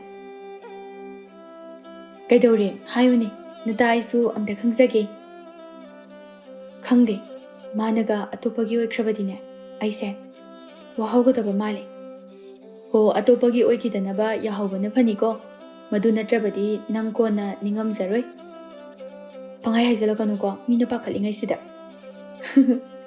ꯐꯥꯒꯤ ꯇꯧꯕꯅꯤ ꯏꯇꯥ, ꯄꯥꯈꯠꯄꯗꯣ ꯈꯔ ꯇꯞꯊꯧ꯫ ꯇꯥ ꯋꯥꯡꯊꯣꯏꯅ ꯅꯪ ꯅꯨꯡꯁꯤꯕꯁꯤꯗꯤ ꯀꯔꯤꯒ ꯆꯥꯡꯗꯝꯅꯒꯅꯤ? ꯆꯥꯡꯗꯝꯅꯅꯕ ꯄꯣꯠꯁꯛꯀ ꯑꯃꯠꯇ ꯂꯩꯇꯦ꯫ ꯂꯩꯔꯥꯡꯒꯤ ꯋꯥꯍꯩꯗꯨꯗ ꯆꯦꯡꯂꯩꯁꯨ ꯍꯧꯅ ꯅꯣꯛꯊꯣꯔꯛꯏ꯫ ꯂꯩꯔꯥꯡꯁꯨ ꯆꯦꯡꯂꯩꯅ ꯅꯣꯛꯂꯛꯄꯗꯨꯗ ꯍꯥꯏꯔꯛꯏ, ꯅꯣꯛꯀꯅꯨꯅꯦ ꯏꯇꯥ ꯑꯩꯅ ꯍꯥꯏꯁꯦ ꯑꯁꯦꯡꯕꯅꯤ꯫ ꯍꯣ ꯑꯁꯦꯡꯕꯅꯤ ꯈꯪꯉꯤ, ꯑꯗꯨ ꯑꯣꯏꯔꯁꯨ ꯏꯇꯥꯒꯤ ꯈꯨꯍꯥꯏꯗꯨꯗ ꯍꯦꯛꯇ ꯅꯣꯛꯅꯤꯡꯉꯛꯄ꯫ ꯑꯁꯤ ꯍꯥꯏꯗꯨꯅ ꯑꯃꯨꯛ ꯅꯣꯛꯂꯛꯂꯝꯃꯤ꯫ ꯂꯩꯔꯥꯡꯁꯨ ꯆꯦꯡꯂꯩꯅ ꯅꯣꯛꯄꯗꯨꯗ ꯃꯍꯥꯛꯁꯨ ꯍꯦꯛ ꯃꯌꯥꯎꯁꯜꯂꯤ꯫ ꯑꯁꯨꯝꯅ ꯅꯨꯃꯤꯗꯥꯡꯒꯤ ꯃꯇꯝꯁꯨ ꯑꯣꯏꯔꯝꯃꯤ꯫ ꯀꯣꯅꯨꯡꯒꯤ ꯂꯝꯍꯥꯡ ꯑꯃꯗꯅꯤ ꯃꯃꯥꯏ ꯃꯃꯤꯠ ꯂꯣꯠꯄ ꯅꯨꯄꯤ ꯑꯃꯒ ꯈꯔ ꯃꯌꯥꯏ ꯑꯣꯏꯔꯕ ꯅꯨꯄꯤ ꯑꯃꯒ ꯑꯆꯤꯛꯄ ꯂꯝꯍꯥꯡ ꯑꯗꯨꯗ ꯄꯨꯛꯃꯦꯟ ꯄꯥꯎꯃꯤꯟꯅꯔꯝꯃꯤ꯫ ꯃꯌꯥꯏ ꯑꯣꯏꯔꯞ ꯆꯜꯂꯕꯤ ꯅꯨꯄꯤ ꯑꯗꯨꯅ ꯃꯁꯛ ꯂꯣꯠꯄ ꯑꯗꯨꯗ ꯃꯨꯟꯅ ꯌꯦꯡꯗꯨꯅ ꯍꯥꯏꯔꯛꯏ, ꯏꯕꯦꯝꯃ ꯑꯩꯁꯨ ꯄꯥꯎ ꯂꯣꯏꯅ ꯇꯥꯔꯦ ꯊꯧꯗꯣꯛ ꯑꯗꯨꯒꯤ ꯃꯇꯥꯡꯗꯒꯤ ꯍꯧꯅ꯫ ꯑꯩꯁꯨ ꯈꯪꯉꯤꯗ ꯄꯥꯎ ꯂꯣꯏꯅ ꯇꯥꯔꯝꯃꯅꯤ ꯍꯥꯏꯕ꯫ ꯑꯗꯣ ꯅꯪꯕꯨ ꯆꯥꯛꯀ ꯏꯟꯊꯤ ꯅꯨꯡꯉꯥꯏꯅ ꯆꯥꯗ꯭ꯔꯕ꯭ꯔꯣ? ꯅꯌꯥꯡ ꯌꯥꯝꯅ ꯀꯪꯁꯤꯜꯂꯝꯃꯤ꯫ ꯍꯟꯗꯛꯇꯤ ꯏꯁꯥꯁꯦ ꯈꯣꯏꯔꯥꯡ ꯈꯣꯏꯁꯥꯎꯅꯗꯅ ꯆꯥꯛ ꯆꯥꯐꯝ ꯂꯥꯛꯐꯝꯒ ꯑꯝꯇ ꯈꯪꯗꯦ꯫ ꯑꯗꯨꯕꯨ ꯉꯁꯤꯗꯤ ꯑꯃꯨꯛ ꯆꯥꯕ ꯌꯥꯔꯅꯤ, ꯋꯥꯈꯜꯁꯨ ꯌꯥꯝ ꯅꯨꯡꯉꯥꯏ ꯉꯁꯤꯗꯤ꯫ ꯃꯤꯌꯥꯏ ꯆꯟꯕꯤ ꯅꯨꯄꯤ ꯑꯗꯨꯅ ꯅꯨꯡꯁꯤꯅ ꯃꯁꯛ ꯂꯣꯠꯄꯤ ꯅꯨꯄꯤ ꯑꯗꯨꯒꯤ ꯃꯀꯣꯛꯇ ꯅꯥꯟꯊꯕꯤꯔꯝꯃꯤ꯫ ꯐꯖꯅ ꯂꯩꯌꯨꯀꯣ꯫ ꯑꯗꯨꯗꯤ ꯑꯩꯁꯨ ꯑꯃꯨꯛ ꯀꯥꯗ ꯆꯪꯉꯒꯦ, ꯅꯪꯁꯨ ꯍꯟꯈ꯭ꯔꯣ꯫ ꯅꯨꯄꯤꯗꯨꯁꯨ ꯍꯣꯏ ꯍꯥꯏꯔꯝꯗꯨꯅ ꯃꯤꯔꯛ ꯅꯥꯔꯛ ꯌꯦꯡꯗꯨꯅ ꯍꯟꯈꯤꯔꯝꯃꯤ꯫ ꯃꯤꯌꯥꯏ ꯑꯣꯏꯔꯞ ꯆꯜꯂꯕꯤ ꯅꯨꯄꯤꯗꯨꯁꯨ ꯂꯦꯞꯇꯨꯅ ꯂꯩꯍꯧꯔꯤ꯫ ꯃꯤꯌꯥꯏ ꯆꯜꯂꯕꯤ ꯅꯨꯄꯤ ꯑꯗꯨ ꯑꯇꯩ ꯀꯅꯥꯁꯨ ꯅꯠꯇꯦ, ꯀꯣꯅꯨꯡ ꯑꯁꯤꯗ ꯑꯆꯧꯕ ꯐꯝ ꯄꯥꯏꯔꯤꯕ ꯊꯧꯕꯒꯤ ꯅꯨꯄꯤ ꯂꯥꯏꯕꯤꯅꯤ꯫ ꯂꯥꯏꯕꯤꯁꯨ ꯃꯐꯝ ꯑꯗꯨꯗ ꯂꯦꯞꯇꯨꯅ ꯅꯨꯄꯤꯗꯨꯅ ꯆꯠꯈꯤꯕꯗꯨ ꯌꯦꯡꯍꯧꯔꯤ꯫ ꯃꯍꯥꯛꯁꯨ ꯀꯨꯏꯅ ꯄꯟꯊꯗꯨꯅ ꯂꯩꯕꯗ ꯌꯥꯗꯕꯅꯤꯅ ꯃꯤꯔꯛ ꯅꯥꯔꯛ ꯌꯦꯡꯂꯒ ꯃꯍꯥꯛꯀꯤ ꯀꯥ ꯇꯝꯅ ꯂꯥꯛꯂꯝꯃꯤ꯫ ꯂꯥꯏꯕꯤꯅ ꯆꯪꯂꯛꯄꯗ ꯊꯧꯕꯁꯨ ꯐꯝꯗꯨꯅ ꯂꯩꯔꯝꯃꯤ ꯐꯃꯨꯡ ꯃꯊꯛ ꯑꯗꯨꯗ꯫ ꯂꯥꯏꯕꯤꯗꯤ ꯃꯄꯨꯔꯣꯏꯕꯅ ꯐꯃꯨꯡꯗ ꯐꯝꯂꯒ ꯂꯩꯔꯝꯕ ꯑꯗꯨꯗ ꯍꯥꯏꯔꯛꯏ, ꯅꯨꯄꯥ ꯍꯧꯖꯤꯛ ꯐꯥꯎꯕ ꯇꯨꯝꯗ꯭ꯔꯤꯕꯔꯣ? ꯇꯨꯝꯂꯝꯃꯕꯅꯤ, ꯍꯧꯖꯤꯛꯇ ꯃꯤꯀꯞ ꯊꯣꯛꯂꯛꯇ ꯉꯥꯏꯔꯤ꯫ ꯅꯪꯗꯤ ꯉꯁꯥꯏ ꯃꯈꯩ ꯀꯥꯏꯗ ꯆꯠꯂꯨꯒꯦ? ꯂꯥꯏꯕꯤꯗꯨ ꯌꯥꯝꯅ ꯍꯩꯅ ꯁꯤꯡꯅ ꯄꯥꯎꯈꯨꯝ ꯄꯤꯔꯛꯏ, ꯏꯁꯥꯁꯦ ꯍꯨꯃꯥꯡ ꯌꯥꯝ ꯁꯧꯏ ꯍꯥꯏꯗꯨꯅ ꯍꯛꯆꯤꯠ ꯂꯥꯡꯉꯨꯕꯅꯤ꯫ ꯍꯥꯏꯒꯨꯝꯕꯗꯅ ꯅꯨꯄꯤ, ꯉꯁꯤꯗꯤ ꯏꯁꯥꯁꯦ ꯌꯥꯝꯅ ꯑꯣꯝꯆꯥꯛꯅꯩ꯫ ꯀꯥ ꯃꯅꯨꯡꯗ ꯂꯩꯕꯁꯤꯗꯒꯤꯅꯦ ꯃꯄꯥꯟꯗ ꯍꯛꯆꯤꯠ ꯂꯥꯡꯕꯁꯤꯅ ꯍꯦꯟꯅ ꯅꯨꯡꯉꯥꯏ꯫ ꯊꯧꯕ ꯐꯝꯂꯝꯕꯗꯒꯤ ꯍꯧꯒꯠꯇꯨꯅ ꯑꯗꯨꯗꯤ ꯏꯕꯥꯅꯤ ꯍꯛꯆꯤꯠ ꯂꯥꯡꯉꯨꯁꯤ ꯂꯥꯛꯑꯣ ꯉꯥꯏꯍꯥꯛ꯫ ꯂꯥꯏꯕꯤ ꯄꯥꯈꯠꯅ, ꯉꯥꯎꯔꯕ꯭ꯔꯣ? ꯍꯧꯖꯤꯛꯄꯨ ꯄꯨꯡ ꯊꯦꯡꯉꯕꯅꯤ, ꯉꯥꯏꯍꯥꯛ ꯂꯩꯔꯗꯤ ꯅꯣꯡꯉꯥꯟꯒꯦ ꯍꯥꯏꯔꯛꯑꯅꯤ꯫ ꯑꯩꯗꯤ ꯃꯇꯝꯁꯦ ꯉꯜꯂꯤꯕꯒ ꯃꯥꯜꯂꯨꯔꯦ꯫ ꯌꯥꯔꯦ ꯂꯥꯛꯑꯣ ꯀꯥꯟꯅꯗꯦ, ꯇꯨꯝꯅꯕ ꯇꯧꯔꯁꯤ꯫ ꯍꯣꯏ ꯍꯣꯏ꯫ ꯊꯧꯕꯁꯨ ꯑꯃꯨꯛ ꯐꯃꯨꯡꯗ ꯀꯥꯈꯠꯇꯨꯅ ꯍꯤꯞꯂꯝꯃꯤ꯫ ꯂꯥꯏꯕꯤꯁꯨ ꯊꯧꯕꯒꯤ ꯅꯥꯀꯟꯗ ꯍꯤꯞꯊꯔꯝꯃꯤ꯫ ꯑꯉꯟꯕ ꯑꯌꯨꯛꯅꯤ꯫ Chenglei nahankai matagumna leirang mapunna ising sokpa laklami. Hanadagi hongna hamu wangthoisu Chenglei na lakpadu ngaiduna leirami. Wangthoi Chenglei gi manaktamna changsinduna hairei. Chenglei, aina haibadu kari khalige? Ta Wangthoi, ai khalakige. Kuimenkreda. Ngaiba ngamuroi haibiriro. Nangna bu ngayo hairadi mapoksimagi ngaigi. Masigi ayabadi nangna pibiyo. Ta Wangthoi se wangang bayam na hai. Sidi wangang ba haiba haitabagi nati aigi thamoigi wai. Chenglei nokpata mangno ammi. Wangthoi su amuka hanjinna hairei. Wa thaidokanu Chenglei. Nangna yaningdadi yaningde adumak sengna haibiyo. Hadang muki Wangthoi gi wa aduda manakta punna chatminariba leirangna chirol tawrei. Ita, ta Wangthoi gi mawang sinungaidre aduna yare ko haikro. Aduna pharadro ita. Pharani. Chenglei nukmi Wangthoi de yengduna hairei. Ta Wangthoi, nahakpu aigi pakumse yam khangningrene. Yam khangningi. Ta Wangthoi, aisu ta Wangthoi na haibado yarage. Wahai adu khak hairamduna leirangi kudang adu paiduna chinglaga puki. Wangthoi di Chenglei gi wahai adu da mangla taibangla haiba gyanama ita tazadre. Masadusu sorokni haiba khangdaba makai pidring chongningba haibadu oirami. Mathantasu koilaw heglaw rei. Aigi nushibada manasu yare haiba. As yadre. Aigi thamoiga se loina puraga chakre haiba. Lambi chatpa kharana Wangthoi da munna yengladuna chatkirami. Wangthoi mathanda amu ikaijaratuna tapna amu haizarei. Aise ngawre haiba magi wakhal.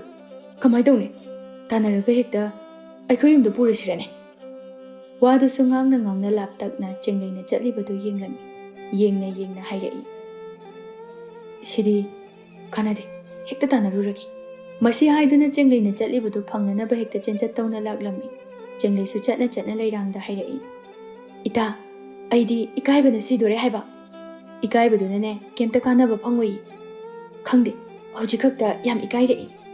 Wahaido haiduna Wangthoi lakpra yengba oina maningda hek onthorakpaga Wangthoi do makhoiga ilablapnadana laklamibadu ubada khangprek khangna mamangda phad amu onthoktuna hairei. Amuk laini masinu pase mini ikairengai sida. Leirang matawduda noklaga. Lai zarau gi delay jaga. Mi habudi harawi. Ado sumi kai haiba. Tungdagi Wangthoi na Chenglei gi wadu taraduna hairei. Ikai biyo haide. Wangthoi na wangang lakpa aduda Chenglei di khangprek khangna hairei. Ima, sire da. Aide ikai bana sire. Wangthoi noklaga. Aingondabu sum ikai raga leirege hairibro. Wangthoi na hairibadu khomde tumin chatlami. Wangthoi su makhatana hairei. Leirang, nakhoi na tase ikai raga adum leigiga harak tawman kreda. Leirang su nuklaga pakum pirei. Ta Wangthoi nauri tawrini. Khara leiraga dine ikai baga se swai man kradabani. Chumbrani Chenglei nata leirang na haise. Ta Wangthoi su mine ikai ringai sida wa pahangda hangjile. Chenglei gi wahaiduda Wangthoi su noi aduga hairei. Aina wangangadi ikaiba kharada oisu phagadra khanduna nganglibani aigise. Ngasigidi phararoi. Kaigino haise. Khangde aisu. Wangthoi madi Chenglei gi wahai khudingi pangnokta nokninglami. Chenglei su hena ikaina mamai mamit adu ngangsang silami. Asumna wari sana lakpana turel yaurami. Wangthoi Chenglei gi sanabul adu tap mulami. Chenglei di Wangthoi de ingakna yengduna leirami. Wangthoi no fet tawramduna ising sanabul adu paiduna mana oina tureldagi ising sokalaklami. Leirang noktuna hairei. Yadeko migidi ising sokpinabaga yam leiko. Chenglei leirangda mamit phaina yenglami. Wangthoi su leirangi wahaiduda hairei. Leirang, nangisu sokpirake sanabundu piro. Yaranida aigidi isana dum sokserage. Asi haiduna mahaksu turelda kumthaki Wangthoi su leirangna chakhibagi tanjadu lawduna hairei. Chenglei, adumaina tumina sum leirage hairo. Ta Wangthoi, ngasidi ai dumi kairage. Hoida. Ado hayengdagidi pungpha pharamuko. Ado ising sanabul sipiro. Sidi aina nakhoi thongal yaudriba phawba adum pairani. ꯃꯤꯅꯧꯔꯒ ꯌꯥꯝ ꯐꯖꯔꯨꯏ ꯑꯗꯨꯅ ꯄꯤꯔꯛꯑꯣꯕ ꯑꯩ ꯁꯨꯝ ꯄꯥꯏꯖꯒꯦ ꯑꯁꯤ ꯍꯥꯏꯗꯨꯅ ꯃꯨꯟꯕꯣꯏ ꯂꯥꯛꯄꯣꯏ ꯇꯧꯗꯨꯅ ꯁꯅꯥꯕꯨꯗꯨ ꯂꯧꯔꯝꯃꯤ ꯋꯥꯡꯊꯣꯏ ꯈꯪꯉꯥꯏ ꯍꯥꯏꯔꯛꯏ ꯆꯦꯡꯂꯩꯗ ꯌꯦꯡꯗꯨꯅ ꯅꯪꯕꯨ ꯇꯞꯅ ꯂꯧꯕ ꯌꯥꯗ꯭ꯔꯕ ꯌꯥꯗꯦ ꯑꯩꯗꯤ ꯂꯩꯔꯥꯡꯁꯨ ꯏꯁꯤꯡ ꯁꯣꯛꯀꯠꯂꯛꯇꯨꯅ ꯑꯅꯤꯗꯨꯒꯤ ꯃꯅꯥꯛꯇ ꯆꯪꯂꯛꯂꯝꯃꯤ ꯅꯈꯣꯏ ꯑꯅꯤꯕꯨ ꯋꯥꯔꯤ ꯁꯥꯟꯅꯔꯕꯣ ꯁꯥꯗꯤꯗ ꯀꯗꯥꯏꯗꯒꯤꯅꯣ ꯅꯣꯏꯒꯤ ꯅꯇꯥꯁꯤꯅ ꯇꯨꯃꯤꯟ ꯇꯨꯃꯤꯟ ꯂꯩꯈꯤꯗꯅ ꯉꯁꯤꯗꯤ ꯏꯀꯥꯏꯕ ꯐꯗꯧ ꯃꯥꯟꯗ꯭ꯔꯦ ꯏꯇꯥꯁꯤ ꯌꯥꯔꯣꯏꯀꯣ ꯑꯩ ꯍꯣꯔꯦꯟ ꯅꯨꯡꯊꯤꯜ ꯂꯥꯛꯀꯅꯤ ꯅꯪꯒ ꯄꯨꯟꯅ ꯊꯣꯛꯃꯤꯟꯅꯔꯣ ꯁꯤꯡꯖꯨ ꯆꯥꯁꯤ ꯊꯣꯛꯃꯤꯟꯅꯔꯛꯀꯦ ꯆꯦꯡꯂꯩ ꯂꯩꯔꯥꯡꯗ ꯑꯣꯟꯁꯤꯟꯗꯨꯅ ꯍꯥꯏꯔꯛꯏ ꯂꯩꯔꯥꯡ ꯆꯠꯅꯕ ꯇꯧꯔꯁꯤ ꯏꯃꯥꯅ ꯍꯜꯂꯛꯇ꯭ꯔꯦꯅ ꯍꯥꯏꯔꯝꯃꯅꯤ ꯍꯣꯏ ꯍꯣꯏ ꯋꯥꯡꯊꯣꯏ ꯏꯁꯨꯛ ꯁꯨꯛꯇꯨꯅ ꯑꯩꯉꯣꯟꯗꯗꯤ ꯀꯩꯝꯇꯁꯨ ꯍꯥꯏꯕꯤꯔꯛꯇꯦ ꯆꯦꯡꯂꯩ ꯍꯟꯗꯛꯇꯤ ꯅꯣꯛꯃꯤ ꯅꯣꯛꯃꯤ ꯇꯧꯅ ꯇꯥ ꯋꯥꯡꯊꯣꯏ ꯑꯩꯁꯨ ꯌꯨꯝꯗ ꯍꯜꯂꯒꯦ ꯅꯪꯁꯨ ꯐꯖꯅ ꯍꯜꯂꯣ ꯋꯥꯡꯊꯣꯏ ꯃꯊꯕꯥꯛꯇꯨꯗ ꯃꯈꯨꯠ ꯑꯅꯤꯗꯨ ꯄꯥꯏꯗꯨꯅ ꯍꯩꯁ ꯊꯃꯣꯏꯒꯁꯤ ꯀꯩꯅꯣꯝꯃ ꯇꯧꯔꯤ ꯀꯩꯗꯧꯔꯒꯦ ꯇꯥ ꯋꯥꯡꯊꯣꯏ ꯅꯪꯅꯒ ꯅꯣꯛꯃꯤ ꯅꯣꯛꯃꯤ ꯇꯧꯁꯤꯜꯂꯛꯄꯁꯤꯗ ꯊꯃꯣꯏꯒꯁꯦ ꯂꯣꯏꯅ ꯅꯅꯥꯛꯇ ꯆꯠꯈꯤꯒꯗꯧꯔꯤ ꯆꯦꯡꯂꯩ ꯅꯣꯛꯊꯣꯔꯛꯇꯨꯅ ꯇꯥ ꯋꯥꯡꯊꯣꯏꯅ ꯍꯥꯏꯕꯁꯤꯃ ꯂꯩꯔꯥꯡ ꯍꯥꯏꯔꯞ ꯈꯧꯗꯦꯝꯂꯗꯨꯅ ꯑꯍꯝ ꯌꯥꯔꯦꯗ ꯌꯥꯔꯦꯗ ꯑꯇꯥꯕ ꯑꯌꯦꯡꯕ ꯑꯩꯈꯣꯏꯒꯤꯁꯨ ꯈꯔ ꯈꯔ ꯈꯟꯅꯁꯤꯗ ꯂꯩꯔꯥꯡꯒꯤ ꯋꯥꯍꯩꯗꯨꯗ ꯋꯥꯡꯊꯣꯏꯁꯨ ꯏꯀꯥꯏ ꯈꯥꯡꯗ ꯅꯣꯛꯁꯤꯟꯅꯔꯝꯃꯤ ꯑꯁꯨꯝꯅ ꯅꯨꯄꯤ ꯑꯅꯤꯗꯨꯁꯨ ꯃꯌꯨꯝꯗ ꯍꯜꯂꯛꯂꯝꯃꯤ ꯆꯦꯡꯂꯩꯅ ꯌꯨꯝꯗ ꯍꯜꯂꯛꯄꯗ ꯊꯕꯥ ꯐꯤ ꯁꯨꯗꯨꯅ ꯂꯩꯔꯝꯃꯤ ꯆꯦꯡꯂꯩ ꯃꯃꯥꯅ ꯐꯤ ꯁꯨꯗꯨꯅ ꯂꯩꯔꯤꯕꯗꯨꯗ ꯍꯥꯏꯔꯛꯏ ꯏꯃꯥ ꯐꯤꯗꯣ ꯑꯩ ꯑꯣꯏꯅ ꯁꯨꯕꯤꯔꯒꯦ ꯌꯥꯔꯅꯤ ꯌꯥꯔꯅꯤ ꯏꯆꯥ ꯋꯥꯅꯅꯕꯅꯤ ꯋꯥꯔꯣꯏ ꯍꯥꯏꯕ ꯏꯃꯥ ꯑꯁꯤ ꯍꯥꯏꯗꯨꯅ ꯃꯃꯥꯕꯨ ꯆꯤꯡꯈꯠꯇꯨꯅ ꯃꯥꯅ ꯑꯣꯏꯅ ꯃꯃꯥꯅ ꯁꯨꯔꯝꯕ ꯐꯤꯗꯨ ꯁꯨꯔꯝꯃꯤ ꯊꯕꯥꯁꯨ ꯃꯆꯥꯒꯤ ꯃꯇꯧꯗꯨꯗ ꯇꯞꯅ ꯁꯣꯜꯂꯝꯃꯤ ꯃꯉꯥꯎ ꯑꯣꯟꯊꯣꯛꯅ ꯊꯤꯈ꯭ꯔꯦꯗꯀꯣ ꯃꯁꯤ ꯑꯉꯥꯡꯁꯦ ꯆꯦꯡꯂꯩꯗꯤ ꯅꯣꯛꯃꯤ ꯅꯣꯛꯃꯤ ꯐꯤ ꯑꯗꯨ ꯁꯨꯅ ꯁꯨꯅ ꯋꯥꯔꯤ ꯁꯥꯕ ꯍꯧꯔꯛꯏ ꯏꯃꯥ ꯅꯪ ꯀꯣꯅꯨꯡꯒꯤ ꯄꯥꯎꯗꯣ ꯇꯥꯔꯕ ꯅꯨꯄꯤ ꯑꯃ ꯁꯤꯔꯒ ꯂꯩꯔꯝꯃꯦ ꯍꯥꯏꯕꯗꯣ ꯃꯆꯥꯅ ꯀꯣꯅꯨꯡ ꯄꯜꯂꯛꯄ ꯃꯤꯀꯨꯞꯇ ꯅꯣꯛꯂꯝꯕ ꯃꯤꯅꯣꯛꯇꯨ ꯆꯞ ꯂꯦꯞꯇꯨꯅ ꯍꯥꯏꯔꯛꯏ ꯄꯥꯈꯠꯅ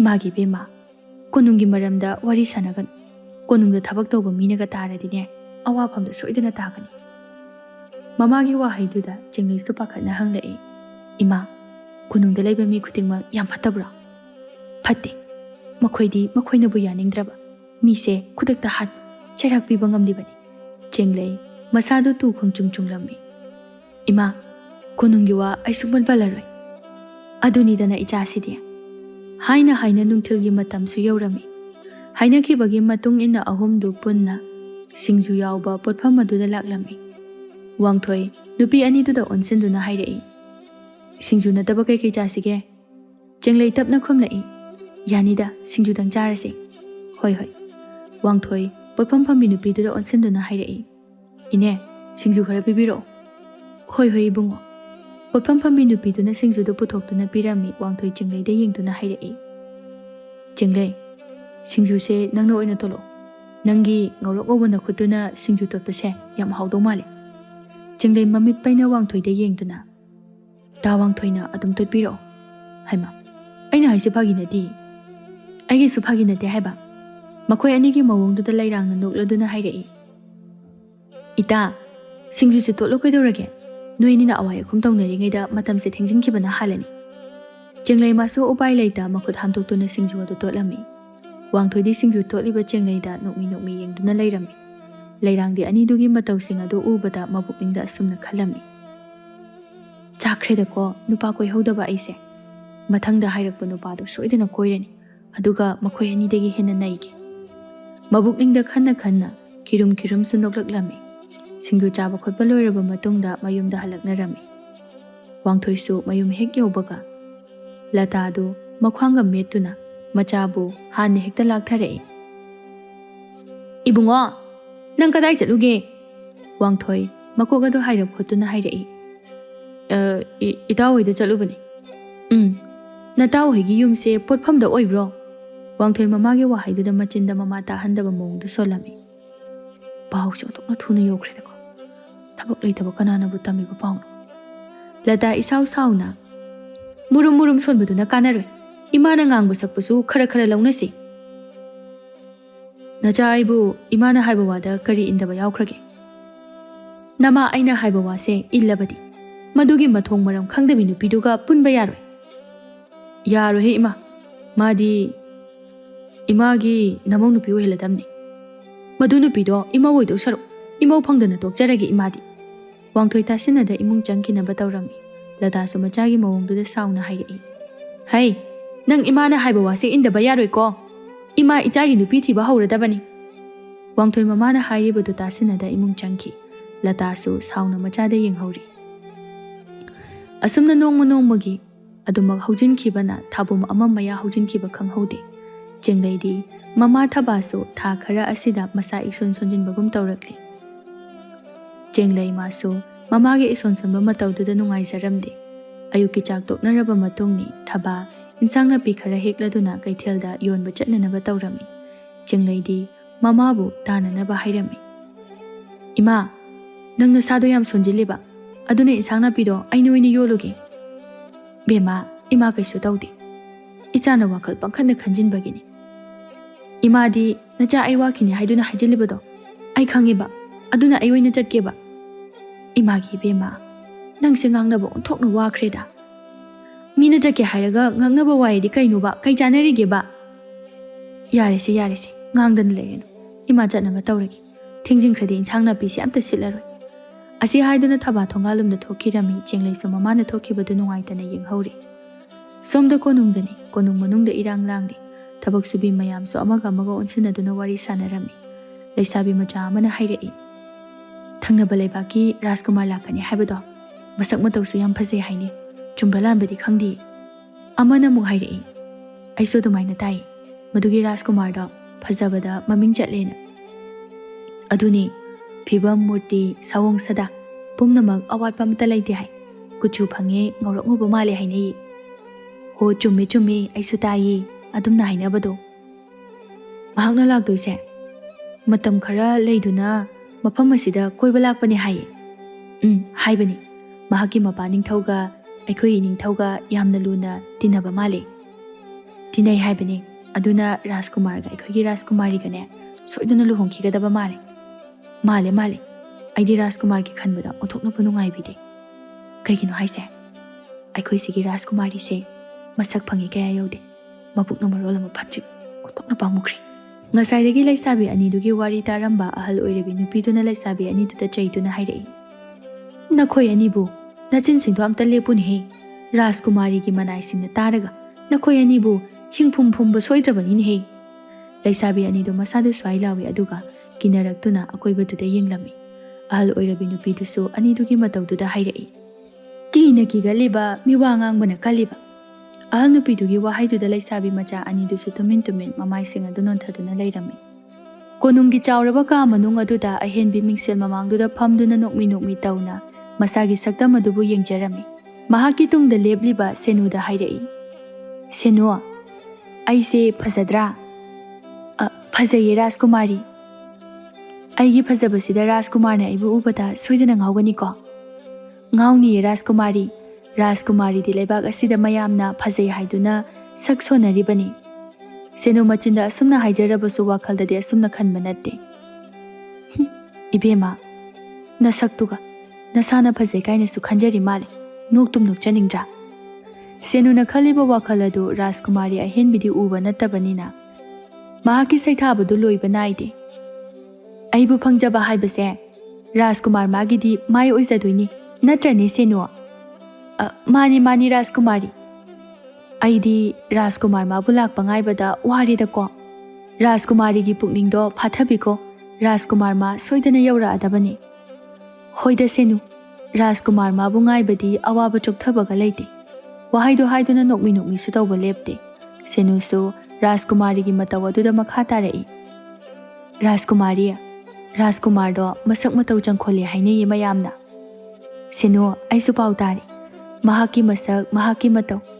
Sawong sada sing madudane aina Rajkumar magi chinglok saktamse uningbana mabulak pangairibase. Rajkumari na ngairiba mahakdo kuireroi ngaihaki matungda la adabani. Senu na adumaina hairakpa aduda Rajkumari ahenbidi nokfit ka tawjari poni. Asumna yachanglakpa sandyagi matamsu oiraklami. Konunggi mafam khuding mangjongnana hana sit sengba tawbani. Konunggi mafam khuding amotpa haibadu masak uba phangde. Konung adu irang nangna lairami. Konunggi achauba thong adudasu ꯂꯥꯟꯃꯤ ꯀꯌꯥ ꯀꯌꯥꯅ ꯉꯥꯛ ꯁꯦꯟꯗꯨꯅ ꯂꯩꯔꯤ꯫ ꯅꯤꯡꯊꯧ ꯃꯍꯥꯔꯥꯅꯤ ꯃꯁꯥꯃꯛ ꯑꯅꯤꯁꯨ ꯀꯣꯅꯨꯡꯒꯤ ꯊꯣꯡ ꯑꯗꯨꯗ ꯊꯣꯛꯂꯛꯇꯨꯅ ꯔꯥꯖꯀꯨꯃꯥꯔ ꯃꯥꯕꯨ ꯂꯥꯛꯄ ꯉꯥꯏꯔꯝꯃꯤ꯫ ꯃꯈꯣꯏꯅ ꯑꯁꯨꯝꯅ ꯉꯥꯏꯔꯤꯉꯩ ꯇꯥꯟꯖꯥꯗꯨꯗ ꯁꯒꯣꯜ ꯒꯥꯔꯤ ꯗꯣꯂꯥꯏꯅ ꯆꯤꯡꯕꯒ ꯂꯣꯏꯅꯅ ꯀꯣꯅꯨꯡꯂꯣꯝꯗ ꯂꯥꯛꯂꯝꯃꯤ꯫ ꯂꯥꯛꯂꯤꯕꯁꯤꯡꯗꯨ ꯎꯕꯗ ꯃꯌꯥꯝ ꯑꯗꯨ ꯑꯗꯨꯝ ꯏꯔꯥꯏ ꯂꯥꯏꯅ ꯈꯪꯂꯝꯃꯤ ꯔꯥꯖꯀꯨꯃꯥꯔ ꯁꯣꯏꯗꯅ ꯑꯣꯏꯒꯅꯤ ꯍꯥꯏꯕꯗꯨ꯫ ꯔꯥꯖꯀꯨꯃꯥꯔꯤ ꯑꯍꯦꯟꯕꯤ ꯃꯥꯗꯤ ꯔꯥꯖꯀꯨꯃꯥꯔꯅ ꯂꯥꯞꯇꯛꯅ ꯂꯥꯛꯂꯤꯕꯗꯨ ꯎꯕꯗ ꯃꯊꯨꯝ ꯃꯔꯥꯡ ꯍꯧꯔꯝꯃꯤ꯫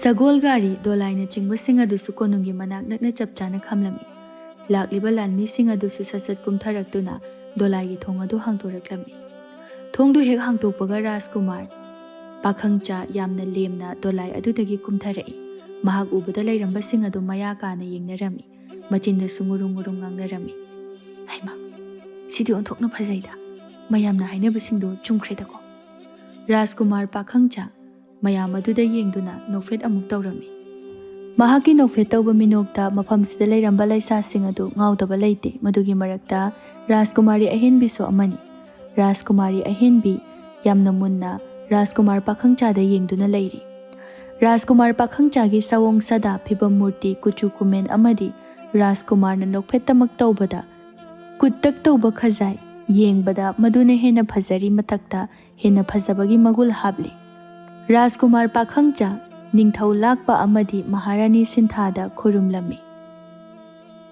ꯏꯄꯥ ꯅꯤꯡꯊꯧ ꯑꯃꯗꯤ ꯏꯃꯥ ꯃꯍꯥꯔꯥꯅꯤꯕꯨ ꯅꯅꯥꯏꯅ ꯈꯨꯔꯨꯝꯖꯔꯤ꯫ ꯅꯤꯡꯊꯧ ꯂꯥꯛꯄ ꯅꯣꯛꯂꯗꯨꯅ ꯌꯥꯔꯦ ꯌꯥꯔꯦ ꯍꯧꯒꯠꯂꯨꯁꯤ, ꯀꯣꯅꯨꯡ ꯃꯅꯨꯡꯗ ꯆꯪꯂꯁꯤ꯫ ꯍꯣꯏ ꯏꯄꯥ ꯅꯤꯡꯊꯧ, ꯑꯁꯤ ꯍꯥꯏꯗꯨꯅ ꯀꯣꯅꯨꯡ ꯃꯅꯨꯡ ꯑꯗꯨꯗ ꯆꯪꯂꯛꯏ꯫ ꯆꯪꯉꯛꯅ ꯋꯥꯔꯤ ꯁꯥꯅꯕꯁꯨ ꯂꯦꯞꯇꯦ꯫ ꯔꯥꯖꯀꯨꯃꯥꯔ, ꯅꯄꯥ ꯅꯤꯡꯊꯧ ꯅꯃꯥ ꯃꯍꯥꯔꯥꯅꯤꯗꯤ ꯀꯔꯤꯁꯨ ꯑꯅꯥ ꯑꯌꯦꯛ ꯌꯥꯎꯗꯦꯀꯣ? ꯀꯔꯤꯁꯨ ꯊꯣꯏꯗꯣꯛꯄ ꯌꯥꯎꯖꯗꯦ ꯏꯄꯥ ꯅꯤꯡꯊꯧ꯫ ꯐꯔꯦ ꯐꯔꯦ, ꯅꯪꯁꯨ ꯂꯝꯁꯥꯡ ꯂꯥꯛꯄꯒꯤ ꯋꯥꯔꯝꯃꯅꯤ, ꯉꯥꯏꯍꯥꯛ ꯄꯣꯊꯥꯖꯔꯨꯔꯣ꯫ ꯍꯣꯏ ꯏꯄꯥ ꯅꯤꯡꯊꯧ꯫ ꯅꯤꯡꯊꯧ ꯂꯥꯛꯄꯅ ꯃꯅꯥꯏ ꯈꯔꯗ ꯑꯣꯟꯁꯤꯟꯗꯨꯅ ꯍꯥꯏꯔꯛꯏ꯫ ꯀꯅꯥ ꯂꯩ? ꯏꯆꯥ ꯔꯥꯖꯀꯨꯃꯥꯔꯁꯦ ꯅꯤꯡꯊꯤꯅ ꯄꯣꯊꯥꯍꯜꯂꯨ꯫ ꯂꯥꯟꯃꯤ ꯑꯃꯅ ꯁꯠ ꯂꯥꯎꯅ ꯈꯨꯝꯂꯛꯏ꯫ ꯐꯅꯤ ꯅꯤꯡꯊꯧ꯫ ꯑꯁꯨꯝꯅ ꯔꯥꯖꯀꯨꯃꯥꯔꯁꯨ ꯂꯥꯟꯃꯤ ꯑꯗꯨꯒ ꯄꯨꯟꯅ ꯆꯠꯃꯤꯟꯅꯈꯤꯔꯝꯃꯤ꯫ ꯔꯥꯖꯀꯨꯃꯥꯔ ꯍꯦꯛ ꯆꯠꯈꯤꯕꯒ ꯔꯥꯖꯀꯨꯃꯥꯔꯤ ꯑꯍꯦꯟꯕꯤ ꯃꯄꯥꯗ ꯑꯣꯟꯁꯤꯟꯗꯨꯅ ꯍꯪꯂꯛꯏ꯫ ꯏꯄꯥ ꯅꯤꯡꯊꯧ, ꯔꯥꯖꯀꯨꯃꯥꯔꯁꯦ ꯅꯨꯃꯤꯠ ꯀꯌꯥꯅꯤ ꯂꯩꯒꯗꯕꯅꯣ? ꯊꯥꯕꯨꯝ ꯑꯃ ꯑꯅꯤꯗꯤ ꯂꯩꯈꯤꯕ ꯌꯥꯏ꯫ ꯃꯄꯥꯅ ꯑꯁꯨꯝꯅ ꯍꯥꯏꯔꯛꯄꯗꯒꯤ ꯑꯍꯦꯟꯕꯤꯁꯨ ꯆꯠꯈꯤꯔꯝꯃꯤ꯫ ꯁꯤꯟꯊꯥꯗꯤ ꯃꯄꯨꯔꯣꯏꯕꯒꯤ ꯋꯥꯗꯣ ꯇꯥꯕꯗ ꯅꯣꯛꯃꯤ ꯇꯧꯅ ꯍꯥꯏꯔꯛꯂꯝꯃꯤ꯫ ꯏꯅꯤꯡꯊꯧ, ꯑꯩꯗꯤ ꯔꯥꯖꯀꯨꯃꯥꯔꯒꯤ ꯆꯤꯡꯂꯧ ꯁꯛꯇꯝ ꯑꯁꯤ ꯎꯕꯗ ꯋꯥꯈꯜꯁꯦ ꯀꯩꯅꯣꯝꯃ ꯈꯜꯂꯛꯏ꯫ ꯅꯪꯗ ꯅꯠꯇꯦꯅꯦ, ꯑꯩꯁꯨ ꯈꯜꯂꯤꯕꯅꯤ꯫ ꯏꯅꯤꯡꯊꯧꯅ ꯈꯟꯕꯤꯔꯤꯕꯗꯣ ꯅꯇꯥꯎꯗ ꯋꯥ ꯍꯧꯗꯣꯛꯄꯅ ꯆꯨꯝꯒꯅꯤ꯫ ꯏꯇꯥꯎꯅꯁꯨ ꯋꯥꯐꯝ ꯑꯁꯤꯒꯤ ꯃꯇꯥꯡꯗ ꯀꯨꯏꯔꯕꯒꯤ ꯃꯇꯨꯡꯗ ꯍꯥꯏꯔꯞ ꯍꯧꯗꯣꯛꯂꯛꯈꯤꯕꯅꯤ꯫ ꯃꯍꯥꯔꯥꯅꯤ ꯁꯤꯟꯊꯥ ꯃꯄꯨꯔꯣꯏꯕꯒꯤ ꯋꯥꯍꯩꯗꯨꯗ ꯅꯣꯛꯃꯤ ꯇꯧꯖꯔꯝꯃꯤ꯫ ꯑꯁꯨꯝꯅ ꯅꯨꯃꯤꯠꯇꯨꯁꯨ ꯍꯧꯈꯤꯔꯝꯃꯤ꯫ ꯑꯉꯟꯕ ꯑꯌꯨꯛꯅꯤ꯫ ꯋꯥꯡꯊꯣꯏ ꯌꯥꯝ ꯁꯥꯎꯅ ꯃꯃꯥ ꯂꯇꯥꯒ ꯈꯠꯅꯔꯝꯃꯤ꯫ ꯏꯃꯥ, ꯂꯨꯍꯣꯡꯕꯗꯣ ꯍꯥꯏꯗꯣꯛꯄꯤꯈꯣ, ꯑꯩ ꯂꯨꯍꯣꯡꯕ ꯉꯝꯃꯣꯏ꯫ ꯍꯥꯟꯅ ꯃꯥꯡꯖꯧꯅꯅꯁꯨ ꯏꯃꯥꯗ ꯈꯪꯍꯟꯈ꯭ꯔꯕꯅꯤ꯫ ꯂꯇꯥꯁꯨ ꯁꯥꯎꯅ ꯃꯆꯥꯕꯨ ꯆꯩꯔꯛꯏ꯫ ꯅꯪ ꯃꯗꯨꯒꯤ ꯃꯊꯣꯡ ꯃꯔꯝ ꯈꯪꯗꯕꯤꯗꯨꯒꯤ ꯍꯥꯛꯇꯛꯇ ꯅꯃꯥ ꯑꯩꯕు ꯃꯤꯌꯥꯝ ꯃꯃꯥꯡꯗ ꯌꯣꯟꯒꯦ ꯍꯥꯏꯅ ꯈꯜꯂꯕ ꯅꯠꯇ꯭ꯔꯣ? ꯋꯥ ꯉꯥꯡꯕꯗ ꯃꯤ ꯄꯛꯁꯤꯜꯂꯒ ꯉꯥꯡꯒꯅꯨ꯫ ꯃꯥꯅ ꯏꯃꯥꯗ ꯀꯔꯤ ꯑꯀꯥꯏꯕ ꯇꯧꯈ꯭ꯔꯒꯦ? ꯑꯀꯥꯏꯕ ꯇꯧꯕ ꯇꯧꯗꯕ ꯑꯩꯗꯤ ꯈꯪꯗꯦ꯫ ꯃꯥꯕꯨ ꯑꯩꯒꯤ ꯏꯃꯥ ꯑꯣꯏꯕꯗꯤꯅꯦ ꯁꯨꯡꯉꯝ ꯉꯝꯃꯣꯏ꯫ ꯅꯃ ꯑꯣꯏꯕ ꯉꯝꯂꯣꯏ ꯍꯥꯏꯔꯒꯅ ꯑꯩꯁꯨ ꯏꯃꯥꯅ ꯁꯤꯜꯂꯤꯕ ꯂꯨꯍꯣꯡꯕꯁꯦ ꯌꯥꯕ ꯉꯝꯃꯣꯏ꯫ ꯐꯔꯦ ꯐꯔꯦ, ꯅꯪꯅ ꯌꯥꯗꯕ ꯉꯝꯃꯣꯏ ꯍꯥꯏꯔꯒꯅ ꯅꯃꯥ ꯑꯩꯕꯨ ꯃꯤꯌꯥꯝ ꯃꯃꯥꯡꯗ ꯏꯀꯥꯏꯕ ꯅꯪꯒꯗꯕꯒꯤ ꯃꯍꯨꯠ ꯅꯃꯥ ꯑꯩꯕꯨ ꯍꯥꯠꯂꯝꯃꯣ꯫ ꯋꯥꯡꯊꯣꯏ ꯋꯥꯔꯧꯅ ꯃꯃꯥꯗ ꯌꯦꯡꯗꯨꯅ ꯍꯥꯏꯔꯛꯏ꯫ ꯑꯗꯨꯀꯟꯕ ꯋꯥꯍꯩꯗꯨꯕꯨ ꯏꯃꯥꯅ ꯅꯆꯥ ꯑꯩꯉꯣꯟꯗ ꯍꯥꯏꯔꯕꯅꯤꯅꯦ꯫ ꯏꯃꯥꯗꯤ ꯏꯀꯥꯏꯕ ꯅꯪꯒꯗꯕꯒꯤ ꯃꯍꯨꯠ ꯁꯤꯈꯤꯕꯅ ꯍꯦꯟꯅ ꯐꯩꯌꯦ꯫ ꯋꯥꯡꯊꯣꯏ ꯃꯄꯤ ꯏꯔꯥ ꯈꯖꯤꯛ ꯆꯦꯟꯅ ꯍꯥꯏꯔꯛꯏ꯫ ꯐꯔꯦ, ꯏꯃꯥꯅ ꯑꯩꯕꯨ ꯂꯨꯍꯣꯡꯗꯕ ꯌꯥꯗꯦ ꯍꯥꯏꯔꯒꯗꯤ ꯑꯩ ꯂꯨꯍꯣꯡꯒꯅꯤ꯫ ꯑꯗꯨꯕꯨ ꯑꯩꯒꯤ ꯅꯨꯡꯁꯤꯕꯗꯤ ꯆꯤꯡꯂꯩ ꯈꯛꯇꯒꯤ ꯑꯣꯏꯒꯅꯤ꯫ ꯅꯪꯅ ꯆꯤꯡꯂꯩ ꯅꯨꯡꯁꯤꯕ ꯅꯨꯡꯁꯤꯗꯕ ꯏꯃꯥꯒꯤ ꯊꯣꯏꯗꯣꯛꯇꯦ꯫ ꯏꯃꯥꯒꯤ ꯍꯥꯏꯔꯒꯗꯤ ꯅꯪ ꯂꯨꯍꯣꯡꯕ ꯌꯥꯕ ꯃꯁꯤꯅꯤ꯫ ꯏꯃꯥꯅ ꯄꯥꯝꯕ ꯂꯨꯍꯣꯡꯕꯗꯣ ꯅꯆꯥ ꯑꯩꯅ ꯏꯃꯥꯒꯤ ꯅꯤꯡꯕ ꯊꯨꯡꯍꯟꯅꯕꯒꯤꯗꯃꯛꯇ ꯌꯥꯔꯒꯦ꯫ ꯑꯗꯨꯒ ꯅꯆꯥ ꯑꯩꯒꯤ ꯊꯃꯣꯏꯗꯤ ꯃꯆꯦꯠ ꯇꯥꯅ ꯀꯥꯏꯈ꯭ꯔꯁꯅꯨ꯫ ꯋꯥꯍꯩꯗꯣ ꯍꯥꯏꯔꯝꯗꯨꯅ ꯋꯥꯡꯊꯣꯏꯗꯨ ꯊꯣꯡꯒꯥꯜꯗ ꯊꯣꯛꯈꯤꯔꯝꯃꯤ꯫ ꯃꯆꯥꯅ ꯂꯨꯍꯣꯡꯕ ꯌꯥꯔꯝꯕꯁꯤꯗ ꯂꯇꯥꯗꯤ ꯍꯔꯥꯎꯕꯅ ꯂꯣꯏꯔꯝꯃꯤ꯫ ꯋꯥꯡꯊꯣꯏ ꯃꯌꯨꯝꯗꯒꯤ ꯊꯣꯛꯂꯛꯇꯨꯅ ꯆꯤꯡꯂꯩ ꯍꯣꯏꯔꯣꯝꯗ ꯆꯤꯡꯂꯩꯕꯨ ꯊꯣꯛꯂꯛꯄ ꯉꯥꯏꯔꯝꯃꯤ꯫ ꯆꯤꯡꯂꯩꯁꯨ ꯉꯁꯤꯗꯤ ꯃꯊꯟꯇ ꯁꯅꯥꯕꯨꯜ ꯑꯃ ꯄꯥꯏꯔꯗꯨꯅ ꯊꯣꯛꯂꯛꯏ꯫ ꯆꯤꯡꯂꯩ ꯃꯥꯗꯤ ꯋꯥꯡꯊꯣꯏꯕꯨ ꯂꯨꯍꯣꯡꯅꯕꯒꯤ ꯍꯥꯏꯅ ꯁꯤꯡꯅꯔꯦ ꯍꯥꯏꯕ ꯈꯪꯂꯝꯗꯦ꯫ ꯈꯪꯗꯕꯅꯤꯅ ꯃꯔꯝ ꯑꯣꯏꯔꯒ ꯋꯥꯡꯊꯣꯏ ꯎꯕꯗ ꯃꯣꯃꯣꯟ ꯅꯣꯛꯂꯛꯏ꯫ ꯋꯥꯡꯊꯣꯏꯗꯤ ꯆꯤꯡꯂꯩꯅ ꯅꯣꯛꯂꯛꯄ ꯑꯁꯤꯅ ꯍꯦꯟꯅ ꯊꯃꯣꯏꯗ ꯆꯩꯅꯥ ꯈꯪꯐꯥꯎ ꯐꯥꯎꯔꯛꯏ꯫ ꯆꯤꯡꯂꯩ ꯋꯥꯡꯊꯣꯏꯒꯤ ꯃꯅꯥꯛꯇ ꯆꯪꯁꯤꯟꯗꯨꯅ ꯍꯥꯏꯔꯛꯏ꯫ ꯋꯥꯡꯊꯣꯏ ꯂꯥꯛꯄ ꯀꯌꯥꯝ ꯀꯨꯏꯔꯒꯦ? ꯋꯥꯡꯊꯣꯏ ꯅꯣꯛꯅꯤꯡꯗꯅ ꯅꯣꯛꯂꯒ ꯍꯥꯏꯔꯛꯏ, ꯀꯨꯏꯗ꯭ꯔꯤ ꯂꯥꯛꯄꯗ ꯉꯥꯏꯔꯤ꯫ ꯑꯗꯨ ꯆꯤꯡꯂꯩ, ꯑꯩ ꯅꯉꯣꯟꯗ ꯉꯁꯤꯗꯤ ꯀꯔꯤꯒꯨꯝꯕ ꯈꯔ ꯍꯥꯏꯒꯦ꯫ ꯍꯥꯏꯌꯨ, ꯂꯥꯛꯑꯣ, ꯁ꯭ꯋꯥꯏꯗꯗꯤ ꯅꯨꯡꯉꯥꯏꯇ꯭ꯔꯦ꯫ ꯍꯣꯏ꯫ ꯑꯅꯤꯗꯨ ꯃꯤ ꯈꯔ ꯆꯤꯛꯄ ꯃꯐꯝ ꯑꯃꯗ ꯂꯥꯛꯂꯝꯃꯤ꯫ ꯆꯤꯡꯂꯩꯗꯤ ꯑꯗꯨꯃꯛ ꯅꯣꯛꯃꯤ ꯅꯣꯛꯃꯤ ꯇꯧꯅ ꯍꯪꯂꯛꯏ, ꯋꯥꯡꯊꯣꯏ, ꯍꯥꯏꯅꯤ ꯍꯥꯏꯕꯗꯣ ꯍꯥꯏꯔꯣ꯫ ꯋꯥꯡꯊꯣꯏ ꯆꯤꯡꯂꯩꯗ ꯃꯨꯟꯅ ꯌꯦꯡꯗꯨꯅ ꯍꯥꯏꯔꯛꯏ, ꯆꯤꯡꯂꯩ, ꯑꯩ ꯂꯨꯍꯣꯡꯗꯧꯔꯦ꯫ ꯆꯤꯡꯂꯩ ꯈꯪꯅꯣꯛ ꯅꯣꯛꯊꯣꯔꯛꯇꯨꯅ ꯋꯥꯡꯊꯣꯏ, ꯅꯪꯅ ꯇꯧꯔꯤ ꯐꯥꯒꯤꯗꯣ ꯑꯩꯁꯨ ꯂꯣꯏ ꯈꯪꯉꯤ꯫ ꯐꯥꯒꯤ ꯅꯠꯇꯦ ꯆꯤꯡꯂꯩ, ꯑꯩ ꯏꯃꯥꯒꯤ ꯑꯊꯪ ꯉꯥꯛꯄ ꯑꯣꯏꯅ ꯂꯨꯍꯣꯡꯕ ꯌꯥꯊꯣꯛꯈ꯭ꯔꯦ꯫ ꯆꯤꯡꯂꯩ ꯅꯣꯛꯂꯝꯕꯗꯨ ꯆꯞ ꯂꯦꯞꯇꯨꯅ ꯋꯥꯡꯊꯣꯏꯗ ꯌꯦꯡꯂꯛꯏ꯫ ꯃꯍꯥꯛꯅ ꯌꯦꯡꯂꯛꯄꯗ ꯋꯥꯡꯊꯣꯏꯅ ꯃꯄꯤ ꯏꯔꯥ ꯊꯥꯡꯅ ꯂꯩꯔꯝꯕꯗꯨ ꯎꯕꯗ ꯋꯥꯡꯊꯣꯏꯅ ꯍꯥꯏꯔꯤꯕ ꯋꯥ ꯄꯨꯝꯕ ꯑꯁꯦꯡꯕꯅꯤ ꯍꯥꯏꯕ ꯈꯪꯂꯛꯂꯤ꯫ ꯆꯤꯡꯂꯩ ꯃꯄꯤ ꯇꯞꯅ ꯇꯞꯅ ꯁꯤꯟꯊꯔꯛꯇꯨꯅ ꯋꯥꯡꯊꯣꯏꯕꯨ ꯀꯧꯖꯔꯛꯏ, ꯋꯥꯡꯊꯣꯏ, ꯅꯪ ꯑꯩꯕꯨ ꯀꯥꯎꯕ ꯉꯝꯂꯗ꯭ꯔꯥ? ꯉꯝꯗ꯭ꯔꯕꯁꯨ ꯇꯝꯕ ꯇꯥꯕꯅꯤ ꯅꯪꯕꯨ ꯀꯥꯎꯕ꯫ ꯋꯥꯡꯊꯣꯏꯒꯤ ꯐꯤꯔꯦꯞꯅ ꯑꯗꯨ ꯌꯧꯔꯕꯗꯤ ꯑꯩꯅ ꯀꯔꯤ ꯍꯥꯏꯔꯨꯅꯤ?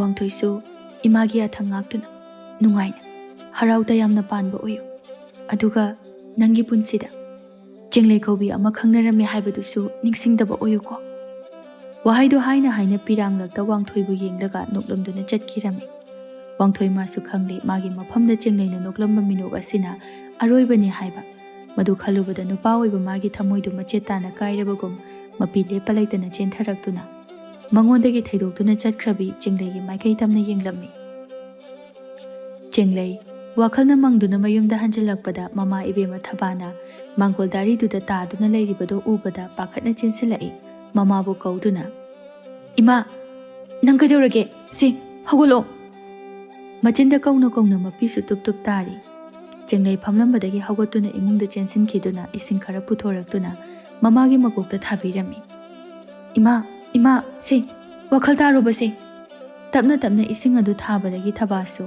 ꯋꯥꯈꯜ ꯈꯖꯤꯛ ꯈꯖꯤꯛ ꯇꯥꯔꯛꯂꯝꯃꯤ꯫ ꯊꯕꯥ ꯌꯥꯝ ꯋꯥꯅ ꯃꯆꯤꯟꯗ ꯇꯞꯅ ꯁꯣꯜꯂꯝꯃꯤ, ꯏꯃꯥꯒꯤ ꯆꯤꯡꯂꯩ꯫ ꯆꯤꯡꯂꯩ ꯀꯞꯂꯒ, ꯏꯃꯥ, ꯆꯤꯡꯂꯩ, ꯀꯔꯤꯒꯤ ꯀꯞꯄꯤꯅꯣ? ꯏꯃꯥ ꯀꯩꯁꯨ ꯇꯧꯗ꯭ꯔꯁꯤꯗꯤ꯫ ꯆꯤꯡꯂꯩ ꯀꯞꯇꯨꯅ ꯃꯃꯥꯕꯨ ꯀꯣꯟꯁꯤꯜꯂꯝꯃꯤ꯫ ꯏꯃꯥ, ꯅꯪ ꯁꯨꯃꯥꯏ ꯁꯨꯝꯅꯍꯔꯒ ꯂꯩꯒꯅꯨꯕ꯫ ꯏꯃꯥ ꯅꯥꯗꯦ, ꯀꯣꯛꯁꯦ ꯈꯖꯤꯛ ꯉꯥꯎꯕ ꯈꯛꯇ꯫ ꯑꯗꯣ ꯏꯃꯥ, ꯑꯩ ꯑꯃꯥꯏꯕꯤ ꯀꯧꯔꯨꯒꯦ?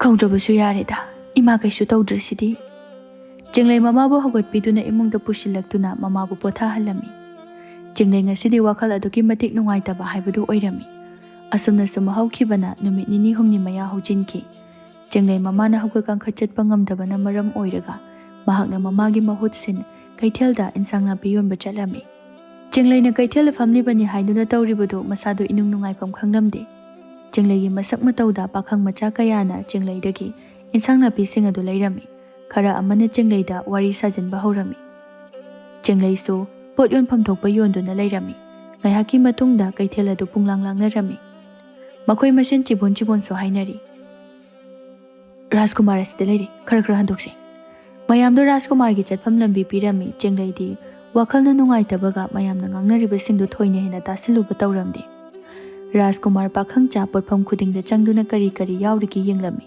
ꯄꯣꯠꯐꯝ ꯐꯝꯕꯤꯁꯤꯡ ꯑꯗꯨꯅꯁꯨ ꯔꯥꯖꯀꯨꯃꯥꯔꯗ ꯃꯈꯣꯏꯅ ꯌꯣꯜꯂꯤꯕꯁꯤꯡ ꯑꯗꯨ ꯈꯔ ꯈꯔ ꯄꯤꯔꯝꯃꯤ꯫ ꯔꯥꯖꯀꯨꯃꯥꯔ ꯄꯥꯈꯪꯆꯥꯁꯨ ꯍꯔꯥꯎ ꯍꯔꯥꯎ ꯄꯤꯔꯛꯂꯤꯕꯗꯨ ꯂꯧꯔꯝꯃꯤ꯫ ꯔꯥꯖꯀꯨꯃꯥꯔ ꯆꯤꯡꯂꯩꯅ ꯌꯣꯜꯂꯤꯕ ꯏꯟꯁꯥꯡ ꯅꯥꯄꯤ ꯑꯗꯨꯒꯤ ꯃꯄꯥ ꯅꯛꯅ ꯆꯪꯁꯤꯜꯂꯛꯏ꯫ ꯆꯤꯡꯂꯩꯗꯤ ꯃꯥꯡꯗ ꯀꯅꯥ ꯆꯠꯂꯤ, ꯇꯨꯡꯗ ꯀꯅꯥ ꯂꯥꯛꯏ ꯍꯥꯏꯕ ꯎꯕ ꯅꯠꯇꯦ, ꯋꯥꯈꯜ ꯑꯃꯗ ꯇꯥꯎꯗꯨꯅ ꯂꯩꯔꯤ꯫ ꯔꯥꯖꯀꯨꯃꯥꯔ ꯄꯥꯈꯪꯆꯥ ꯆꯤꯡꯂꯩꯒꯤ ꯄꯣꯠꯐꯝ ꯐꯝꯂꯤꯕ ꯑꯗꯣꯝꯗ ꯑꯣꯟꯁꯤꯜꯂꯛꯇꯨꯅ ꯅꯣꯛꯃꯤ ꯅꯣꯛꯃꯤ ꯍꯥꯏꯔꯛꯏ, ꯏꯟꯁꯥꯡ ꯃꯅꯥ ꯃꯁꯤꯡ ꯂꯣꯏꯅ ꯐꯖꯩ, ꯀꯗꯥꯏꯗꯒꯤ ꯍꯦꯛꯎꯕꯅꯣ? ꯔꯥꯖꯀꯨꯃꯥꯔ ꯄꯥꯈꯪꯆꯥꯅ ꯋꯥ ꯉꯥꯡꯂꯛꯄꯗꯨꯗ ꯃꯪꯗꯨꯅ ꯐꯝꯂꯝꯕ ꯆꯤꯡꯂꯩꯗꯨ ꯑꯐꯤꯡ ꯑꯐꯥꯏ ꯑꯣꯏꯅ ꯍꯥꯏꯔꯛꯏ, ꯀꯔꯤ ꯂꯩꯕꯤꯒꯗꯕꯅꯣ?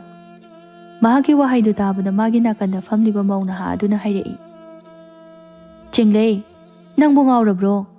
ꯃꯥꯡꯗ ꯂꯦꯞꯂꯤꯕ ꯅꯨꯄꯥꯁꯦ ꯔꯥꯖꯀꯨꯃꯥꯔꯅꯤ꯫ ꯆꯤꯡꯂꯩ ꯏꯉꯛ ꯉꯛꯅ ꯔꯥꯖꯀꯨꯃꯥꯔ ꯄꯥꯈꯪꯆꯥꯗ ꯇꯊꯛ ꯇꯊꯛ ꯌꯦꯡꯖꯔꯛꯏ꯫ ꯔꯥꯖꯀꯨꯃꯥꯔ ꯄꯥꯈꯪꯆꯥ ꯅꯣꯛꯃꯤ ꯅꯣꯛꯃꯤ ꯇꯧꯅ ꯏꯊꯛ ꯊꯛꯀꯠꯂꯤꯕ ꯆꯤꯡꯂꯩꯗ ꯌꯦꯡꯗꯨꯅ ꯍꯥꯏꯔꯛꯏ, ꯅꯪꯒꯤꯁꯤꯗ ꯌꯥꯎꯔꯤꯕ ꯍꯪꯒꯥꯝꯒ ꯀꯣꯕꯤꯒꯁꯦ ꯈꯔ ꯂꯩꯖꯈꯤꯒꯦ ꯌꯥꯒꯗ꯭ꯔꯥ? ꯆꯤꯡꯂꯩ ꯏꯀꯥꯏꯅ ꯃꯃꯥꯏ ꯑꯗꯨ ꯁꯠ ꯅꯣꯟꯊꯗꯨꯅ ꯍꯥꯏꯔꯝꯃꯤ, ꯔꯥꯖꯀꯨꯃꯥꯔ, ꯅꯅꯥꯏꯕꯨ ꯉꯥꯛꯄꯤꯌꯨ, Rajkumarni haiba nanai khangjahodri. Rajkumarna apamba khudingmak pubikiba yagani. Karigi aingonda ngakpiyu hairibano. Nahaki pot yonpham thokpa yonba khaktani. Chenglei khomde mamaido non thaduna leirami. Rajkumar pakhangchasu amuksu hanjinna hairai. Nangi hangamga kobigase khara leigedana. Chenglei su Rajkumarna haibagi matung inna hangamga kobiga cherang amada phajana haptuna pirami. Se Rajkumar lobiro. Rajkumar pakhangcha makhutmakna hangamga kobiga tu lauraduna mahaksu sel khara lauthokduna Chenglei da pirai. Sel sida leire. Yarani pibira ano. Mamai non thaduna khumlakpani Chenglei gi wahaidu tabada Rajkumar pakhangcha na hairai. Selo selo. Rajkumar gi yathangni. Handakti Chenglei du tapna lawsilami. Rajkumar pakhangcha Chenglei da amuktang oina yengduna hairai. Kari ming kauge. Chenglei tapna mong hada pakhum pirai. Chenglei. Chenglei gi ming tabada Rajkumar pakhangcha nokmi tawraduna chatkirami. Chenglei su Rajkumar chatkrabada sor sangna hondokjarami. Rajkumar pakhangcha Chenglei gi masak matawbu urubada nahankei phauraktabai ithil lama thamoida phaurakpagum tauri. Rajkumar pakhangcha ga chana jabalanmi kangbusu Rajkumar da tumina chirol taurai. Rajkumar hojiki leisabidugi masaktudi ngauraga tabani aidi. Makhol phange inung hek nungsiradana. Ayuina madugi nupido koirasira khangde. Rajkumar da su mideng thamdaba leisabi hairadi makhak oiramni. Rajkumar pakhangcha chalambadagi chapliptuna kangbada mamit phairap yengduna hairai. Kangba nang hana hankro swaida sum leiradi nang aigi khuta sibu soidre. Wahaido hairamduna mana hana mang thaduna chatki. Kangbu su mathanda murum solhauri. Mana oina pamjala maline. Madu nupiduda sidi aigi khongpham handokpana pharani. Murum sonduna Rajkumar pakhangcha gi matung inarai. Yachanglakpagi matamni Rajkumar pakhangcha konunggi chauraba ka aduda kangbaga mabani khakta leirami. Anido walang ingangang naramdi Rajkumar pakhangcha mamit tapna uishinduna leirami. Mamit uishinba khudingi Chenglei tabu uduna leirami. Chenglei urakpa khudingi mamit adu sat amuk pangthoraklami asumna tawrakpasi phanayamdi makuirabani. Kangba madi Rajkumar gi mawong aduda murum solami. Ngawrjalo Rajkumar sibo. Rajkumar pakhangcha kangbada hana phawba yengda khumnai. Kangba nang haido ai loitai ko. As Rajkumar nana son thokna singkre. Kangbana nganglibadugi mari suklei leinadana hairai. Kangba ngasai Chenglei do phajabrane.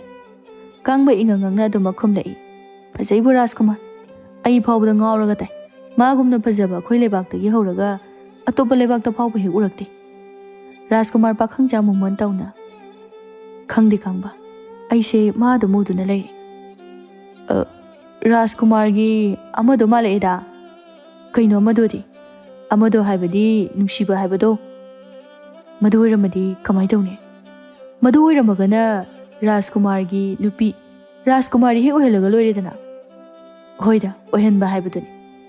Ado Rajkumar ngasai gi Chenglei haiba nupido. Rajkumar da hana phawba hek yengde. Madu ubada aidi ngakbu ngaure. Madudani Kangba aina mabu nungshiruribase. Nungsiba yaukrabo Rajkumar. Yaukri. Sidi hayeng yauningmana khangba ngamjai sase. Rajkumar di laina phajana henjellene ngasi nongmukhak thengnaraga. Nongmatang thengnaba oirabasu ai mabu nungshiruri. Kangba Rajkumar gi wahaiduda mathanda murum solami. Aina khalabane. Kangba aidine saihauda maisa langani haibase. Somdana Rajkumari ahenbi mathanta sau langduna leiri. Mahakna Rajkumar pakhangcha bunga saidagi unanaba ngaisabado arembada tarami.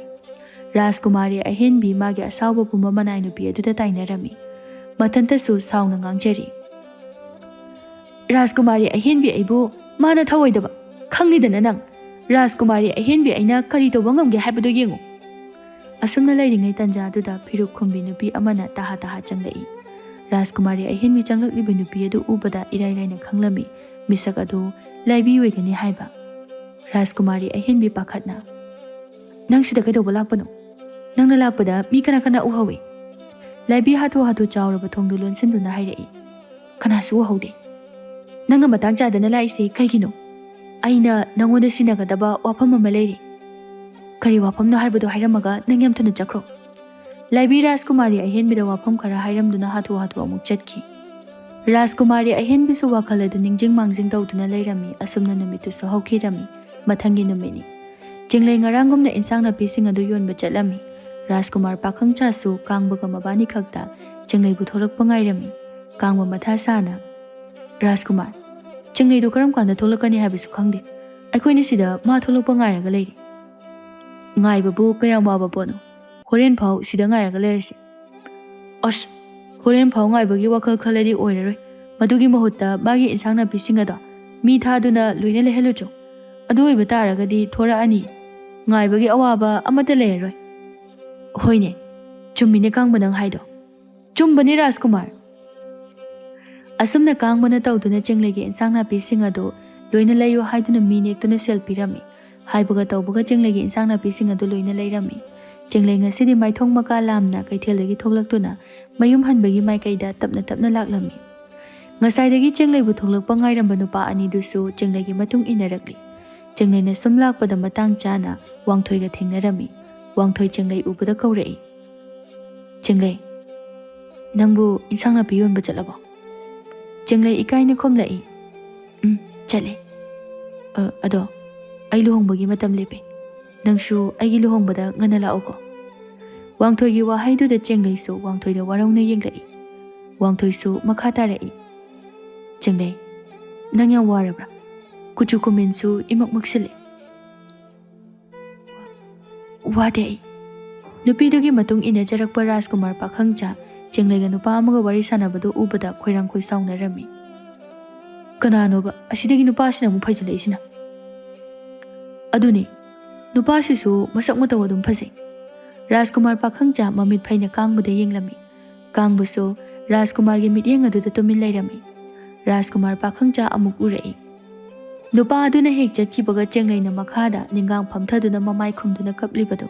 Rajkumar pakhangcha pakhatna kangbada hanna phawba yenglamda jinglegi manaktamna changsilai. Jinglei kapna machinda su hairi. Tawangthoi, ai nangbudi waraudaba ngamde. Nangmakna aigi thamoigi awaba masak khangdaba makai. Nangi luhongba lao haiduna nachilmakna hairamni. Sidabu aina karamna nangonda warugano haibano.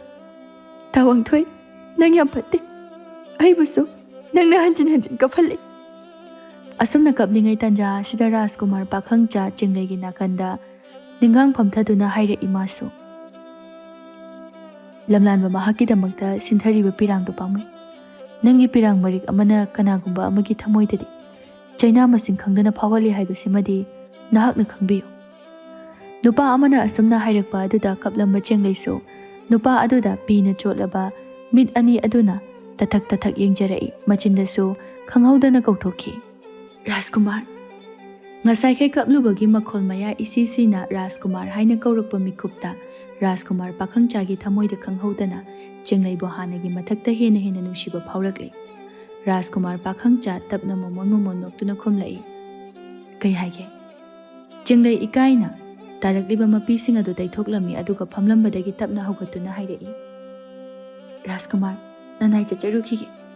Asi haiduna Rajkumar na wangangluk jingai khonglei thuna jatki. Rajkumar pakhangchaga kangbaga su jinglegi matung inaba leplamdi. Asum lakpana jinglei su mayum yoraduna changkhirami. Rajkumar pakhangcha machinda tapna sole.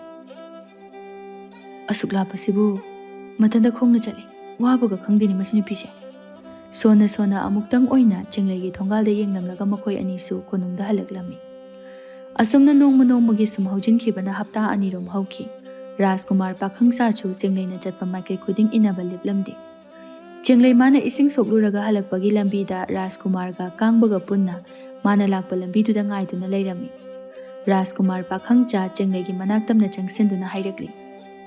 Jinglei, ngasidi nangonda wa amta haige. Kai wano Rajkumar. Jinglei, ai nangbu thamoi singna nungsiruri. Jinglei ngakna Rajkumar da yengduna hairei. Rajkumar na haibiriba wahaido. Nanai nupi aingwanda matik chajade.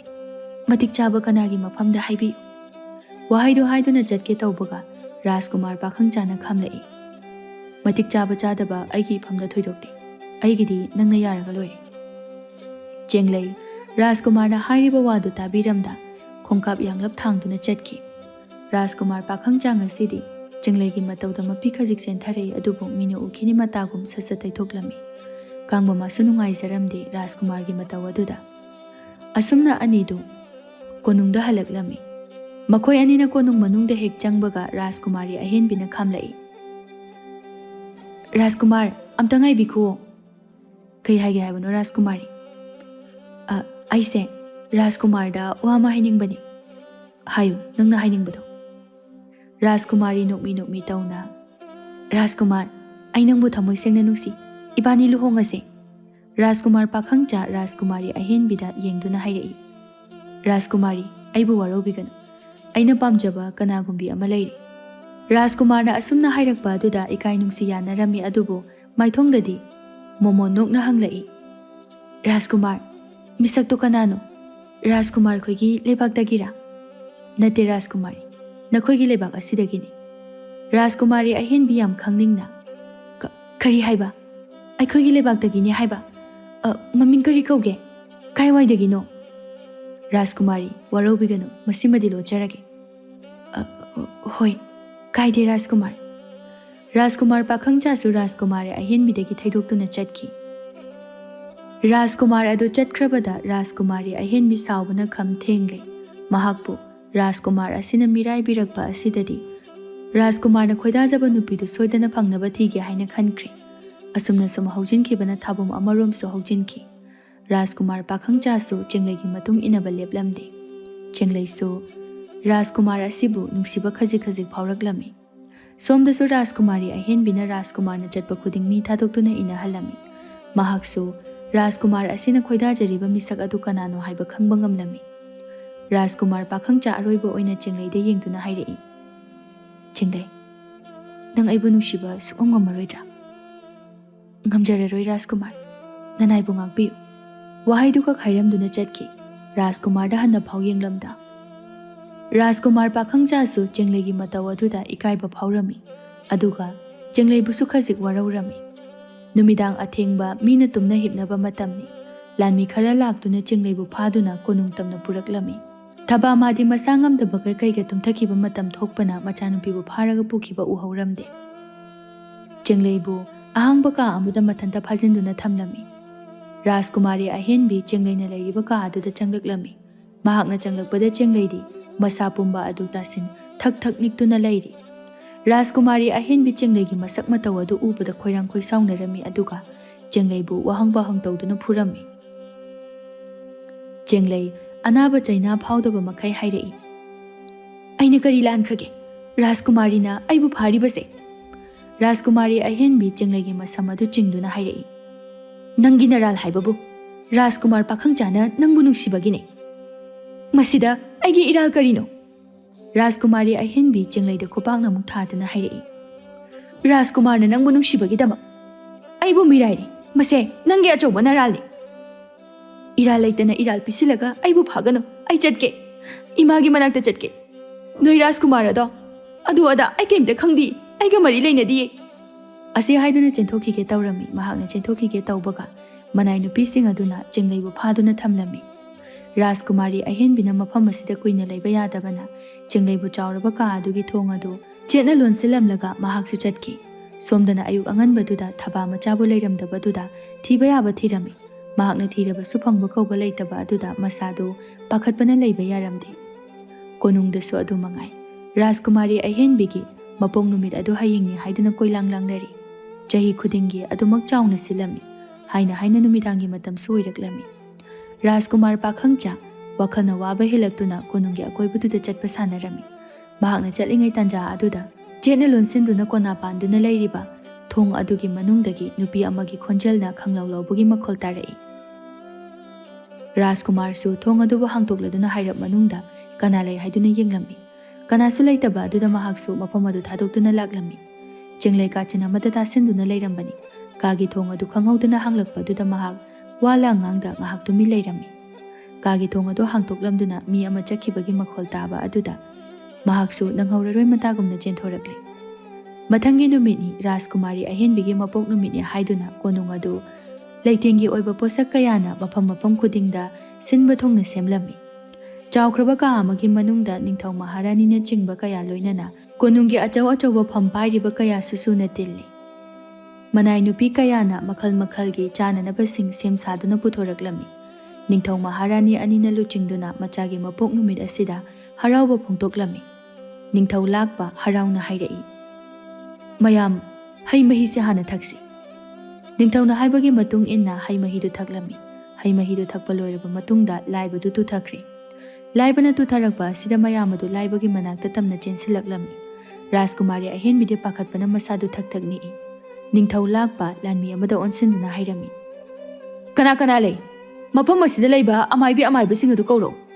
ꯅꯤꯡꯊꯧꯒꯤ ꯌꯥꯊꯪ ꯃꯇꯨꯡ ꯏꯟꯅ ꯂꯥꯟꯃꯤ ꯑꯃ ꯈꯣꯡꯂꯩ ꯊꯨꯅ ꯆꯠꯈꯤꯔꯝꯃꯤ꯫ ꯇꯥꯟꯖꯥ ꯑꯁꯤꯃꯛꯇꯗꯅꯤ ꯂꯥꯟꯃꯤ ꯈꯔꯅ ꯆꯦꯡꯂꯩꯕꯨ ꯆꯤꯡꯗꯨꯅ ꯄꯨꯁꯤꯜꯂꯛꯄ꯫ ꯃꯌꯥꯝꯗꯣ ꯑꯃꯨꯛ ꯏꯉꯛ-ꯉꯛꯅ ꯆꯦꯡꯂꯩꯗ ꯌꯦꯡꯂꯛꯏ꯫ ꯆꯦꯡꯂꯩ ꯄꯥꯈꯠꯄꯅ ꯃꯁꯥꯗꯨ ꯊꯛ ꯊꯛ ꯅꯤꯛꯂꯝꯃꯤ꯫ ꯔꯥꯖꯀꯨꯃꯥꯔ ꯄꯥꯈꯪꯆꯥ ꯆꯦꯡꯂꯩꯒꯤ ꯃꯇꯧ ꯎꯕꯗ ꯅꯨꯡꯉꯥꯏꯖꯔꯝꯗꯦ꯫ ꯔꯥꯖꯀꯨꯃꯥꯔꯤ ꯑꯍꯦꯟꯕꯤ ꯁꯥꯎꯅ ꯆꯥꯔꯒꯤ ꯃꯇꯥꯒꯨꯝ ꯆꯦꯡꯂꯩ ꯇꯝꯅ ꯄꯥꯏꯁꯤꯜꯂꯛꯂꯒ ꯍꯥꯏꯔꯛꯏ, "ꯅꯍꯥꯛꯅ ꯅꯠꯇ꯭ꯔꯥ ꯉꯁꯤ ꯊꯣꯛꯂꯤꯕ ꯊꯧꯗꯣꯛ ꯄꯨꯝꯅꯃꯛ?" ꯅꯤꯡꯊꯧ ꯂꯥꯛꯄꯁꯨ ꯍꯥꯏꯕ ꯌꯥꯎꯁꯤꯜꯂꯛꯏ, "ꯅꯪꯒꯤ ꯀꯔꯤ ꯄꯦꯟꯗꯕ ꯂꯩꯕꯒꯤꯅꯣ ꯃꯤ ꯑꯃꯒꯤ ꯄꯨꯟꯁꯤꯕꯨ ꯇꯦꯝꯁꯤꯡꯅꯔꯤꯕ?" ꯆꯦꯡꯂꯩ ꯌꯥꯝ ꯋꯥꯅ ꯍꯥꯏꯔꯛꯏ, "ꯑꯩ ꯅꯠꯇꯦ ꯏꯅꯤꯡꯊꯧ, ꯑꯩꯗꯤ ꯁꯨꯞꯅꯇꯒꯤ ꯏꯅꯤꯡꯊꯧꯕꯨ ꯀꯟꯕ ꯈꯛꯇꯅꯤ." ꯅꯤꯡꯊꯧ ꯂꯥꯛꯄ ꯈꯪꯅꯤꯡꯅ, "ꯋꯥꯗꯨ ꯁꯦꯡꯅ ꯇꯝꯃꯨ, ꯅꯪꯅ ꯀꯔꯤꯒꯤꯗꯃꯛ ꯑꯁꯤꯒꯨꯝꯕ ꯐꯠꯇꯕꯁꯤ ꯇꯧꯔꯤꯕꯅꯣ?" ꯆꯦꯡꯂꯩ ꯀꯞꯅ ꯀꯞꯅ ꯍꯥꯏꯔꯛꯏ, "ꯃꯁꯤꯒꯤ ꯅꯨꯄꯤꯁꯤꯒ ꯔꯥꯖꯀꯨꯃꯥꯔꯤꯒ ꯃꯥꯟꯅꯔꯒ ꯏꯅꯤꯡꯊꯧꯕꯨ ꯍꯥꯠꯅꯅꯕ ꯁꯤꯟꯕꯅꯤ꯫ ꯃꯇꯧ ꯀꯔꯝꯅ ꯑꯩꯒꯤ ꯏꯆꯥꯅ ꯃꯄꯥ ꯑꯩꯕꯨ ꯍꯥꯠꯅꯅꯕ ꯁꯤꯟꯒꯗꯧꯔꯤꯕꯅꯣ? ꯅꯠꯇꯦ, ꯃꯗꯨ ꯅꯠꯇꯦ꯫ ꯅꯠꯇꯦ ꯏꯅꯤꯡꯊꯧ, ꯔꯥꯖꯀꯨꯃꯥꯔꯤꯁꯦ ꯅꯪꯒꯤ ꯑꯁꯦꯡꯕ ꯅꯆꯥ ꯅꯠꯇꯦ." ꯃꯍꯥꯔꯥꯅꯤ ꯁꯤꯟꯊꯥ ꯁꯥꯎꯒꯠꯂꯛꯏ, "ꯍꯦ, ꯀꯣꯅꯨꯡ ꯑꯁꯤꯗ ꯉꯁꯤꯗ ꯂꯥꯛꯄ ꯅꯪꯅ ꯑꯩꯒꯤ ꯏꯆꯥ ꯔꯥꯖꯀꯨꯃꯥꯔꯤꯕꯨ ꯏꯆꯥ ꯅꯠꯇꯦ ꯍꯥꯏꯔꯤꯕ? ꯅꯪ ꯍꯧꯖꯤꯛ ꯁꯤꯕꯒꯤ ꯗꯟꯗꯤ ꯄꯤꯒꯅꯤ꯫ ꯅꯪꯅ ꯍꯥꯏꯔꯤꯕ ꯄꯨꯝꯅꯃꯛ ꯄ꯭ꯔꯃꯥꯟ ꯄꯨꯊꯣꯛꯎ, ꯃꯗꯨ ꯉꯝꯗ꯭ꯔꯕꯗꯤ ꯅꯪꯕꯨ ꯍꯥꯠꯀꯅꯤ." ꯆꯦꯡꯂꯩ ꯀꯞꯅ ꯀꯞꯅ, "ꯃꯍꯥꯔꯥꯅꯤ, ꯑꯩꯒꯤ ꯋꯥꯔꯤꯁꯦ ꯍꯥꯟꯅ ꯑꯃꯨꯛꯇ ꯇꯥꯕꯤꯈꯣ꯫ ꯍꯥꯏꯌꯨ, ꯅꯪꯒꯤ ꯀꯔꯤ ꯀꯔꯝꯕ ꯁꯦꯝꯖꯤꯟ ꯁꯥꯖꯤꯟꯕ ꯋꯥꯔꯤꯅꯣ ꯍꯥꯏꯕꯗꯣ ꯁꯦꯡꯅ ꯍꯥꯏꯌꯨ." ꯆꯦꯡꯂꯩ ꯋꯥꯔꯤ ꯂꯤꯕ ꯍꯧꯔꯛꯏ꯫ ꯆꯦꯡꯂꯩ ꯇꯨꯃꯤꯟꯅ ꯅꯨꯃꯤꯗꯥꯡ ꯑꯗꯨꯗ ꯆꯦꯟꯊꯣꯔꯛꯄꯅꯤ꯫ ꯃꯍꯥꯛꯅ ꯆꯦꯟꯊꯣꯔꯛꯄꯗ ꯃꯄꯥ ꯆꯥꯟꯅꯅ ꯔꯥꯖꯀꯨꯃꯥꯔꯤ ꯑꯗꯨꯒ ꯐꯤꯔꯨꯛ ꯈꯨꯝꯕꯤ ꯑꯗꯨꯒ ꯁꯥꯟꯅꯔꯤꯕ ꯋꯥꯔꯤꯗꯨ ꯃꯌꯦꯛ ꯁꯦꯡꯅ ꯇꯥꯔꯛꯏ꯫ ꯔꯥꯖꯀꯨꯃꯥꯔꯤ ꯑꯍꯦꯟꯕꯤ ꯅꯨꯄꯤꯗꯨꯗ ꯌꯦꯡꯗꯨꯅ ꯍꯥꯏꯔꯛꯏ, "ꯏꯃꯥ, ꯅꯪꯅ ꯇꯧ ꯍꯥꯏꯔꯤꯕꯗꯣ ꯑꯩꯗꯤ ꯌꯥꯝ ꯄꯥꯈꯠꯂꯤꯀꯣ꯫ ꯍꯩ, ꯄꯪꯒꯅꯨ꯫ ꯏꯃꯥꯅ ꯍꯥꯏꯔꯤꯕꯁꯤ ꯇꯧꯔꯕ ꯅꯄꯥꯕꯨꯡꯅ ꯅꯤꯡꯊꯧ, ꯅꯃꯥ ꯑꯩꯅ ꯃꯍꯥꯔꯥꯅꯤ, ꯑꯗꯨꯒ ꯅꯪꯅ ꯑꯩꯈꯣꯏ ꯑꯅꯤꯒꯤ ꯏꯆꯥ ꯔꯥꯖꯀꯨꯃꯥꯔꯤ꯫ ꯏꯃꯥꯅ ꯍꯥꯏꯕꯗꯣ ꯇꯧꯔꯒꯦ꯫ ꯑꯩꯅ ꯏꯄꯥ ꯅꯤꯡꯊꯧꯒꯤ ꯊꯛꯅꯅꯕꯗ ꯍꯨ ꯍꯥꯞꯆꯤꯟꯗꯨꯅ ꯍꯥꯠꯀꯅꯤ꯫ ꯑꯗꯨꯅꯤꯗꯅ ꯏꯆꯥꯁꯤꯗꯤ."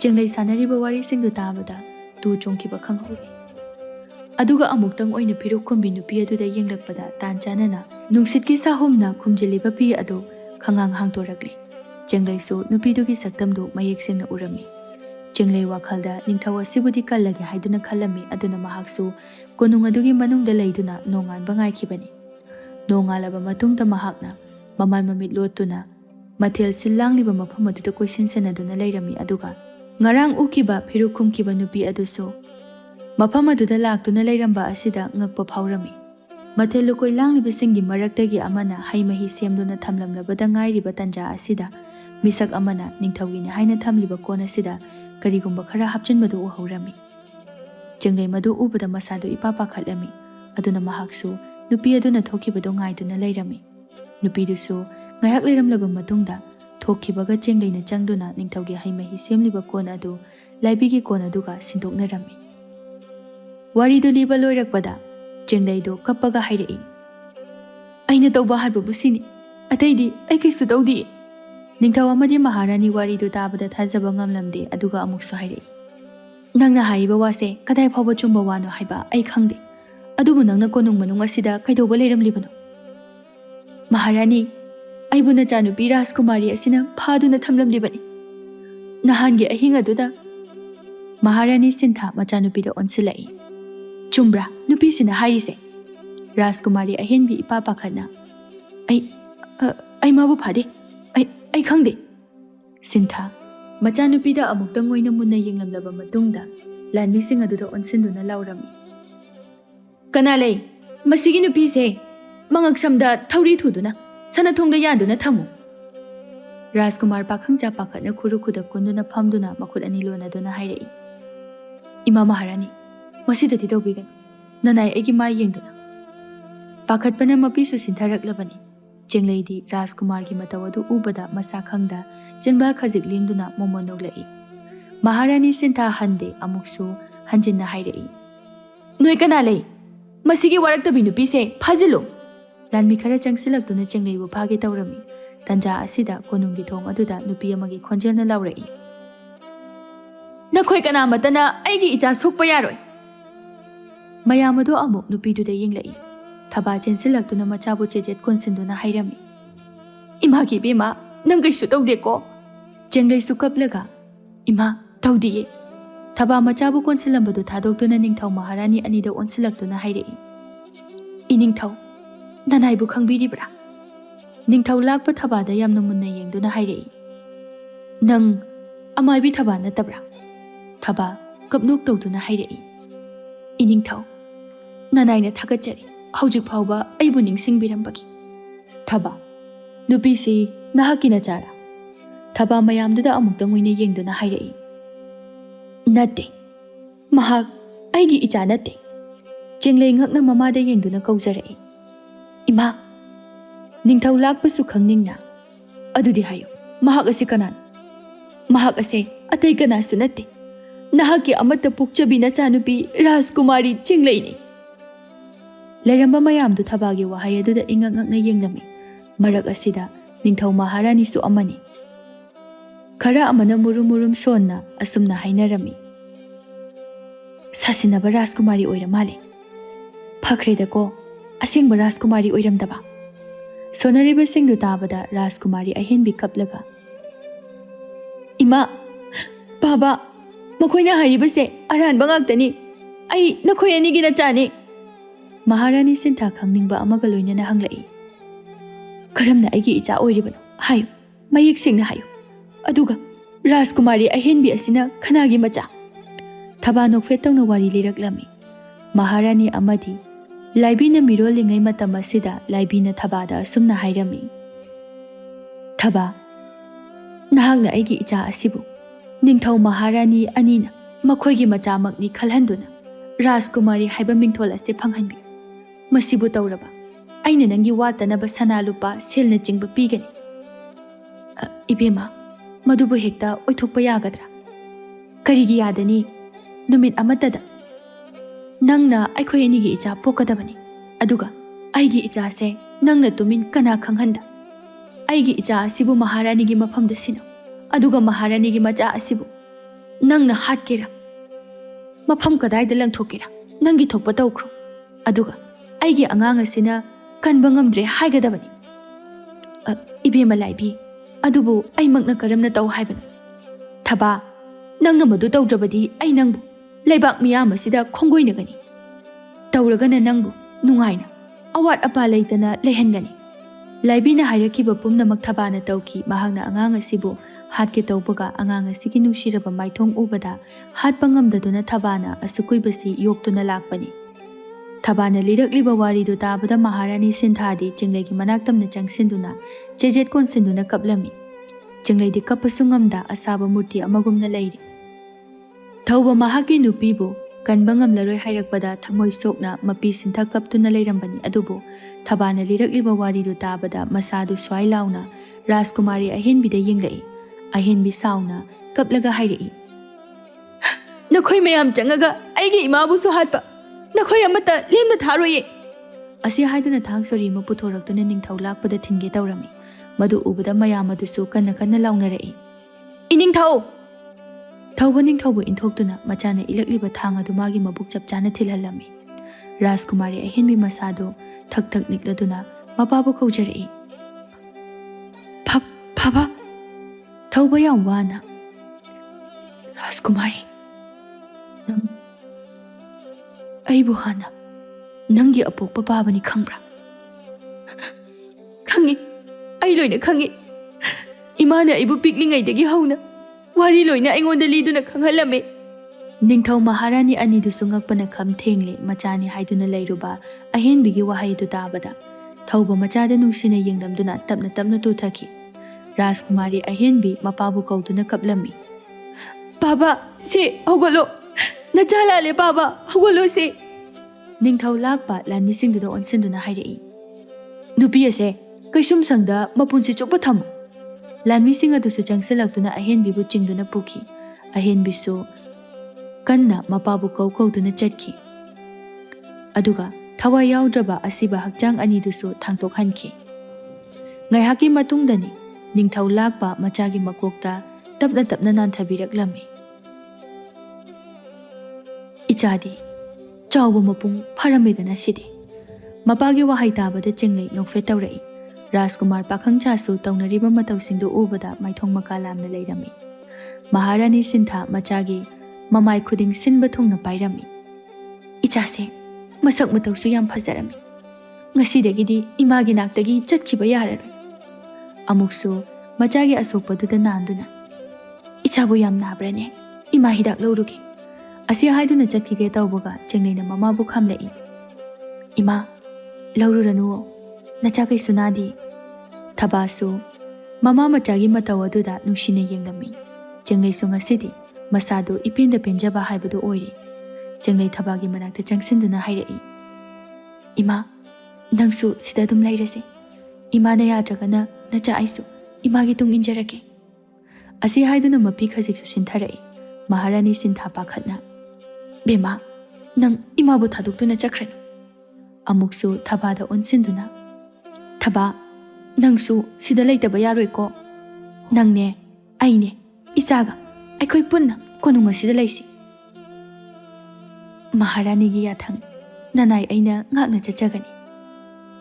ꯃꯃꯥꯅ ꯑꯁꯨꯝꯅ ꯍꯥꯏꯔꯛꯄ ꯑꯁꯤꯗ ꯆꯦꯡꯂꯩꯁꯨ ꯍꯔꯥꯎꯕꯅ ꯂꯣꯏꯔꯝꯃꯤ꯫ ꯀꯣꯅꯨꯡꯗ ꯉꯁꯤꯗꯤ ꯍꯔꯥꯎ ꯇꯌꯥꯝꯕꯅ ꯄꯤꯛ ꯊꯜꯂꯝꯃꯤ꯫ ꯅꯤꯡꯊꯧ ꯂꯥꯛꯄꯁꯨ ꯍꯔꯥꯎꯅ ꯀꯣꯅꯨꯡꯒꯤ ꯄ꯭ꯔꯖꯥ ꯈꯨꯗꯤꯡꯃꯛꯇ ꯆꯥꯅ ꯊꯛꯅꯅꯕ ꯋꯥꯇꯅꯕ ꯄꯤꯖ ꯄꯤꯊꯛ ꯇꯧꯔꯝꯃꯤ꯫ ꯆꯦꯡꯂꯩꯁꯨ ꯀꯥ ꯃꯅꯨꯡ ꯑꯗꯨꯗ ꯄꯨꯁꯤꯟꯈꯤꯗꯨꯅ ꯀꯦꯕꯗ ꯂꯝ ꯌꯧꯅ ꯍꯩꯕꯤ ꯃꯅꯥꯏ ꯅꯨꯄꯤ ꯑꯗꯨꯅ ꯅꯤꯡꯊꯤꯅ ꯀꯦꯕꯤꯔꯝꯃꯤ꯫ ꯅꯨꯃꯤꯠꯁꯨ ꯇꯥꯁꯤꯜꯂꯛꯂꯝꯃꯤ꯫ ꯅꯨꯃꯤꯠ ꯇꯥꯏ ꯍꯥꯏꯗꯨꯅꯁꯨ ꯀꯣꯅꯨꯡ ꯃꯅꯨꯡ ꯑꯁꯤꯗ ꯀꯣꯏꯂꯥꯡ ꯂꯥꯡꯕ ꯂꯦꯞꯂꯝꯗꯦ꯫ ꯉꯥꯏꯍꯥꯛꯀꯤ ꯃꯇꯨꯡꯗ ꯃꯅꯥꯏ ꯅꯨꯄꯤ ꯀꯌꯥꯅ ꯆꯦꯡꯂꯩꯕꯨ ꯅꯤꯡꯊꯤꯅ ꯀꯦꯔꯗꯨꯅ ꯄꯨꯊꯣꯔꯛꯂꯦ꯫ ꯆꯦꯡꯂꯩꯒꯤ ꯅꯤꯡꯊꯤꯔꯕ ꯃꯥꯏꯊꯣꯡ ꯑꯗꯨ ꯎꯕꯗ ꯀꯅꯥꯅꯁꯨ ꯃꯤꯠꯐꯝ ꯍꯣꯡꯒꯦ ꯉꯝꯂꯝꯗꯦ꯫ ꯃꯗꯨꯒꯤ ꯃꯔꯛꯇ ꯔꯥꯖꯀꯨꯃꯥꯔ ꯄꯥꯈꯪꯆꯥꯁꯨ ꯑꯃꯅꯤ꯫ ꯄꯥꯈꯪꯆꯥ ꯃꯆꯤꯟꯗ ꯇꯞꯅ ꯁꯣꯜꯂꯤ꯫ "ꯀꯩꯅꯣꯅꯦ, ꯉꯁꯤꯒꯤ ꯈꯨꯐꯖꯁꯤꯗꯤ ꯑꯩ ꯑꯣꯏꯅ ꯉꯥꯎꯔꯒ ꯇꯥꯔꯤ." ꯀꯥꯡꯕꯁꯨ ꯌꯥꯎꯁꯤꯜꯂꯛꯏ꯫ "ꯁꯥꯁꯤꯅꯕꯤ ꯔꯥꯖꯀꯨꯃꯥꯔꯤ ꯆꯠꯈ꯭ꯔꯕꯅꯤꯅ ꯑꯁꯦꯡꯕ ꯔꯥꯖꯀꯨꯃꯥꯔꯤꯁꯦ ꯔꯥꯖꯀꯨꯃꯥꯔ ꯅꯪꯒꯤ ꯑꯗꯨꯝ ꯁꯣꯏꯗꯅ ꯑꯣꯏꯔꯅꯤ. ꯑꯗꯨꯅ ꯉꯥꯎꯅꯤꯡꯕ ꯃꯈꯩ ꯉꯥꯎꯍꯧꯔꯣ ꯍꯥꯏꯁꯤꯗ ꯂꯩꯔꯦꯍꯦ." ꯑꯗꯨꯒ ꯑꯃꯨꯛꯁꯨ ꯆꯦꯡꯂꯩꯅ ꯃꯈꯣꯏꯔꯣꯝꯗ ꯂꯥꯛꯄ ꯑꯗꯨ ꯎꯕꯗ ꯍꯥꯏꯔꯛꯏ꯫ "ꯔꯥꯖꯀꯨꯃꯥꯔ, ꯆꯦꯡꯂꯩꯁꯦ ꯅꯥꯀꯜ ꯁꯣꯝꯗ ꯂꯥꯛꯏ." ꯔꯥꯖꯀꯨꯃꯥꯔ ꯄꯥꯈꯪꯆꯥꯁꯨ ꯆꯦꯡꯂꯩꯅ ꯂꯥꯛꯂꯤꯕꯗꯨ ꯃꯨꯟꯅ ꯌꯦꯡꯂꯝꯃꯤ꯫ ꯆꯦꯡꯂꯩꯁꯨ ꯅꯣꯛꯐꯦꯠ ꯇꯧꯅ ꯔꯥꯖꯀꯨꯃꯥꯔꯤꯒꯤ ꯅꯥꯛ ꯅꯛꯅ ꯆꯪꯁꯤꯜꯂꯛꯇꯨꯅ ꯍꯥꯏꯔꯛꯏ꯫ "ꯔꯥꯖꯀꯨꯃꯥꯔ, ꯀꯅꯥꯗꯅꯣ ꯑꯗꯨꯛ ꯃꯨꯟꯅ ꯌꯦꯡꯕꯤꯔꯤꯁꯤꯕꯣ?" ꯔꯥꯖꯀꯨꯃꯥꯔ ꯄꯥꯈꯪꯆꯥ ꯆꯦꯡꯂꯩꯒꯤ ꯋꯥꯍꯩꯗꯨꯗ ꯏꯀꯥꯏꯅ ꯃꯃꯥꯏꯗꯨ ꯅꯣꯟꯊꯔꯝꯃꯤ꯫ ꯀꯥꯡꯕꯁꯨ ꯔꯥꯖꯀꯨꯃꯥꯔꯒꯤ ꯅꯥꯀꯣꯡꯗ ꯆꯤꯔꯣꯜ ꯇꯧꯔꯝꯃꯤ꯫ "ꯔꯥꯖꯀꯨꯃꯥꯔ, ꯅꯨꯄꯥ ꯊꯣꯛ. ꯑꯗꯨꯃꯥꯏꯅ ꯏꯀꯥꯏꯔꯒ ꯂꯩꯔꯗꯤ ꯅꯨꯄꯤ ꯐꯪꯕꯒꯤ ꯋꯥ ꯂꯩꯇꯦ." ꯑꯁꯤ ꯍꯥꯏꯗꯨꯅ ꯅꯣꯛꯅ ꯅꯣꯛꯅ ꯆꯠꯈꯤꯔꯝꯃꯤ꯫ ꯔꯥꯖꯀꯨꯃꯥꯔ ꯄꯥꯈꯪꯆꯥꯁꯨ ꯆꯦꯡꯂꯩꯗ ꯌꯦꯡꯂꯛꯇꯨꯅ ꯍꯥꯏꯔꯛꯏ꯫ "ꯆꯦꯡꯂꯩ, ꯅꯪ ꯑꯩꯕꯨ ꯉꯁꯤꯁꯨ ꯅꯨꯡꯁꯤꯕ ꯉꯝꯃꯔꯣꯏꯗ꯭ꯔꯥ?" ꯆꯦꯡꯂꯩ ꯀꯩꯁꯨ ꯈꯨꯝꯗ ꯔꯥꯖꯀꯨꯃꯥꯔ ꯄꯥꯈꯪꯆꯥꯗ ꯌꯦꯡꯗꯨꯅ ꯂꯩꯔꯝꯃꯤ꯫ ꯔꯥꯖꯀꯨꯃꯥꯔ ꯄꯥꯈꯪꯆꯥ ꯅꯨꯡꯉꯥꯏꯇꯕ ꯁꯛꯐꯝ ꯑꯃꯒ ꯂꯣꯏꯅꯅ ꯍꯥꯏꯔꯛꯏ꯫ "ꯆꯦꯡꯂꯩ, ꯅꯪꯅ ꯑꯩꯕꯨ ꯅꯨꯡꯁꯤꯕ ꯉꯝꯃꯣꯏꯗꯕ ꯑꯣꯏꯔꯒꯗꯤ ꯅꯪꯒꯤ ꯃꯥꯡꯗ ꯑꯃꯨꯛ ꯍꯟꯅ ꯂꯦꯞꯄꯔꯣꯏꯒꯦ." ꯋꯥꯍꯩꯗꯨ ꯍꯥꯏꯗꯨꯅ ꯆꯠꯈꯤꯒꯦ ꯇꯧꯕꯒ ꯆꯦꯡꯂꯩꯅ ꯔꯥꯖꯀꯨꯃꯥꯔ ꯑꯗꯨꯒꯤ ꯃꯈꯨꯠ ꯑꯗꯨ ꯈꯪꯐꯥ ꯐꯥꯔꯛꯏ꯫ ꯔꯥꯖꯀꯨꯃꯥꯔ ꯄꯥꯈꯪꯆꯥ ꯏꯉꯛ ꯉꯛꯅ ꯆꯦꯡꯂꯩꯗ ꯌꯦꯡꯂꯛꯏ꯫ ꯆꯦꯡꯂꯩ ꯅꯣꯛꯐꯦꯠ ꯇꯧꯅ ꯍꯥꯏꯔꯛꯏ꯫ "ꯔꯥꯖꯀꯨꯃꯥꯔ, ꯑꯩꯒꯤ ꯄꯥꯎꯈꯨꯝ ꯇꯥꯗꯅ ꯆꯠꯂꯒꯦ ꯍꯥꯏꯔꯤꯕ꯭ꯔꯥ?" "ꯅꯪꯒꯤ ꯀꯔꯤ ꯄꯥꯎꯈꯨꯝ?" ꯆꯦꯡꯂꯩꯅ ꯔꯥꯖꯀꯨꯃꯥꯔ ꯄꯥꯈꯪꯆꯥꯒꯤ ꯃꯈꯨꯠ ꯑꯗꯨ ꯆꯦꯠ ꯄꯥꯏꯁꯤꯟꯗꯨꯅ ꯍꯥꯏꯔꯛꯏ꯫ "ꯔꯥꯖꯀꯨꯃꯥꯔ, ꯑꯩꯁꯨ ꯅꯪꯕꯨ ꯅꯨꯡꯁꯤꯌꯦ." ꯔꯥꯖꯀꯨꯃꯥꯔ ꯄꯥꯈꯪꯆꯥ ꯍꯔꯥꯎꯕꯒ ꯉꯛꯄꯒ ꯀꯩꯒ, "ꯑꯁꯦꯡꯕꯔꯣ ꯅꯪ ꯍꯥꯏꯁꯦ?" "ꯑꯁꯦꯡꯕꯅꯤ, ꯑꯩ ꯅꯪꯕꯨ ꯌꯥꯝ ꯅꯨꯡꯁꯤꯌꯦ." ꯔꯥꯖꯀꯨꯃꯥꯔ ꯄꯥꯈꯪꯆꯥ ꯃꯤ ꯂꯩ ꯀꯥꯎꯕ ꯃꯈꯩ ꯆꯦꯡꯂꯩꯕꯨ ꯃꯅꯥꯛ ꯇꯝꯅ ꯆꯤꯡꯁꯤꯟꯗꯨꯅ ꯀꯣꯟꯁꯤꯜꯂꯝꯃꯤ꯫ ꯆꯦꯡꯂꯩ ꯏꯀꯥꯏꯕꯒ ꯄꯥꯈꯠꯄꯒ, "ꯔꯥꯖꯀꯨꯃꯥꯔ, ꯃꯤ ꯂꯩ, ꯊꯥꯗꯣꯛꯑꯣꯕ." ꯔꯥꯖꯀꯨꯃꯥꯔ ꯄꯥꯈꯪꯆꯥꯁꯨ ꯒ꯭ꯌꯥꯟ ꯈꯪꯂꯛ ꯂꯥꯛꯇꯨꯅ ꯀꯣꯜꯂꯝꯕꯗꯨ ꯊꯥꯗꯣꯛꯇꯨꯅ ꯅꯣꯛꯃꯤ ꯅꯣꯛꯃꯤ ꯇꯧꯅ ꯍꯥꯏꯔꯛꯏ꯫ "ꯏꯕꯥꯅꯤ ꯂꯨꯍꯣꯡꯉꯁꯦ." ꯆꯦꯡꯂꯩꯁꯨ ꯈꯨꯝꯒꯦ ꯍꯥꯏꯗꯨꯅ ꯃꯌꯥ ꯀꯥꯊꯣꯛꯀꯦ ꯇꯧꯕꯒ ꯅꯥꯀꯟꯗꯒꯤ ꯃꯃꯥ ꯊꯕꯥꯅ ꯍꯥꯏꯔꯛꯏ꯫ "ꯍꯣꯏꯗ ꯍꯣꯏꯗ, ꯅꯕꯥꯅꯤꯁꯨꯅꯦ ꯂꯨꯍꯣꯡꯕꯤꯔꯅꯤ." ꯅꯨꯄꯥ ꯅꯨꯄꯤ ꯑꯅꯤꯗꯨ ꯊꯕꯥꯔꯣꯝꯗ ꯄꯨꯂꯞ ꯌꯦꯡꯂꯛꯏ꯫ Makhoi anina yenglakpada Thabasu Ningthau Maharaniga loinana makhoi anida yengduna noklaklami. Rajkumar pakhangcha makokto hairap paiduna. Os chope he. Rajkumar na solibado Ningthau lakpana taraduna hairai. Ikaiganu. Ichanupise nangonda piradabani. Ningthau lakpagi wahaiduda mayam adu pulap amuk yengnaduna nokminarami.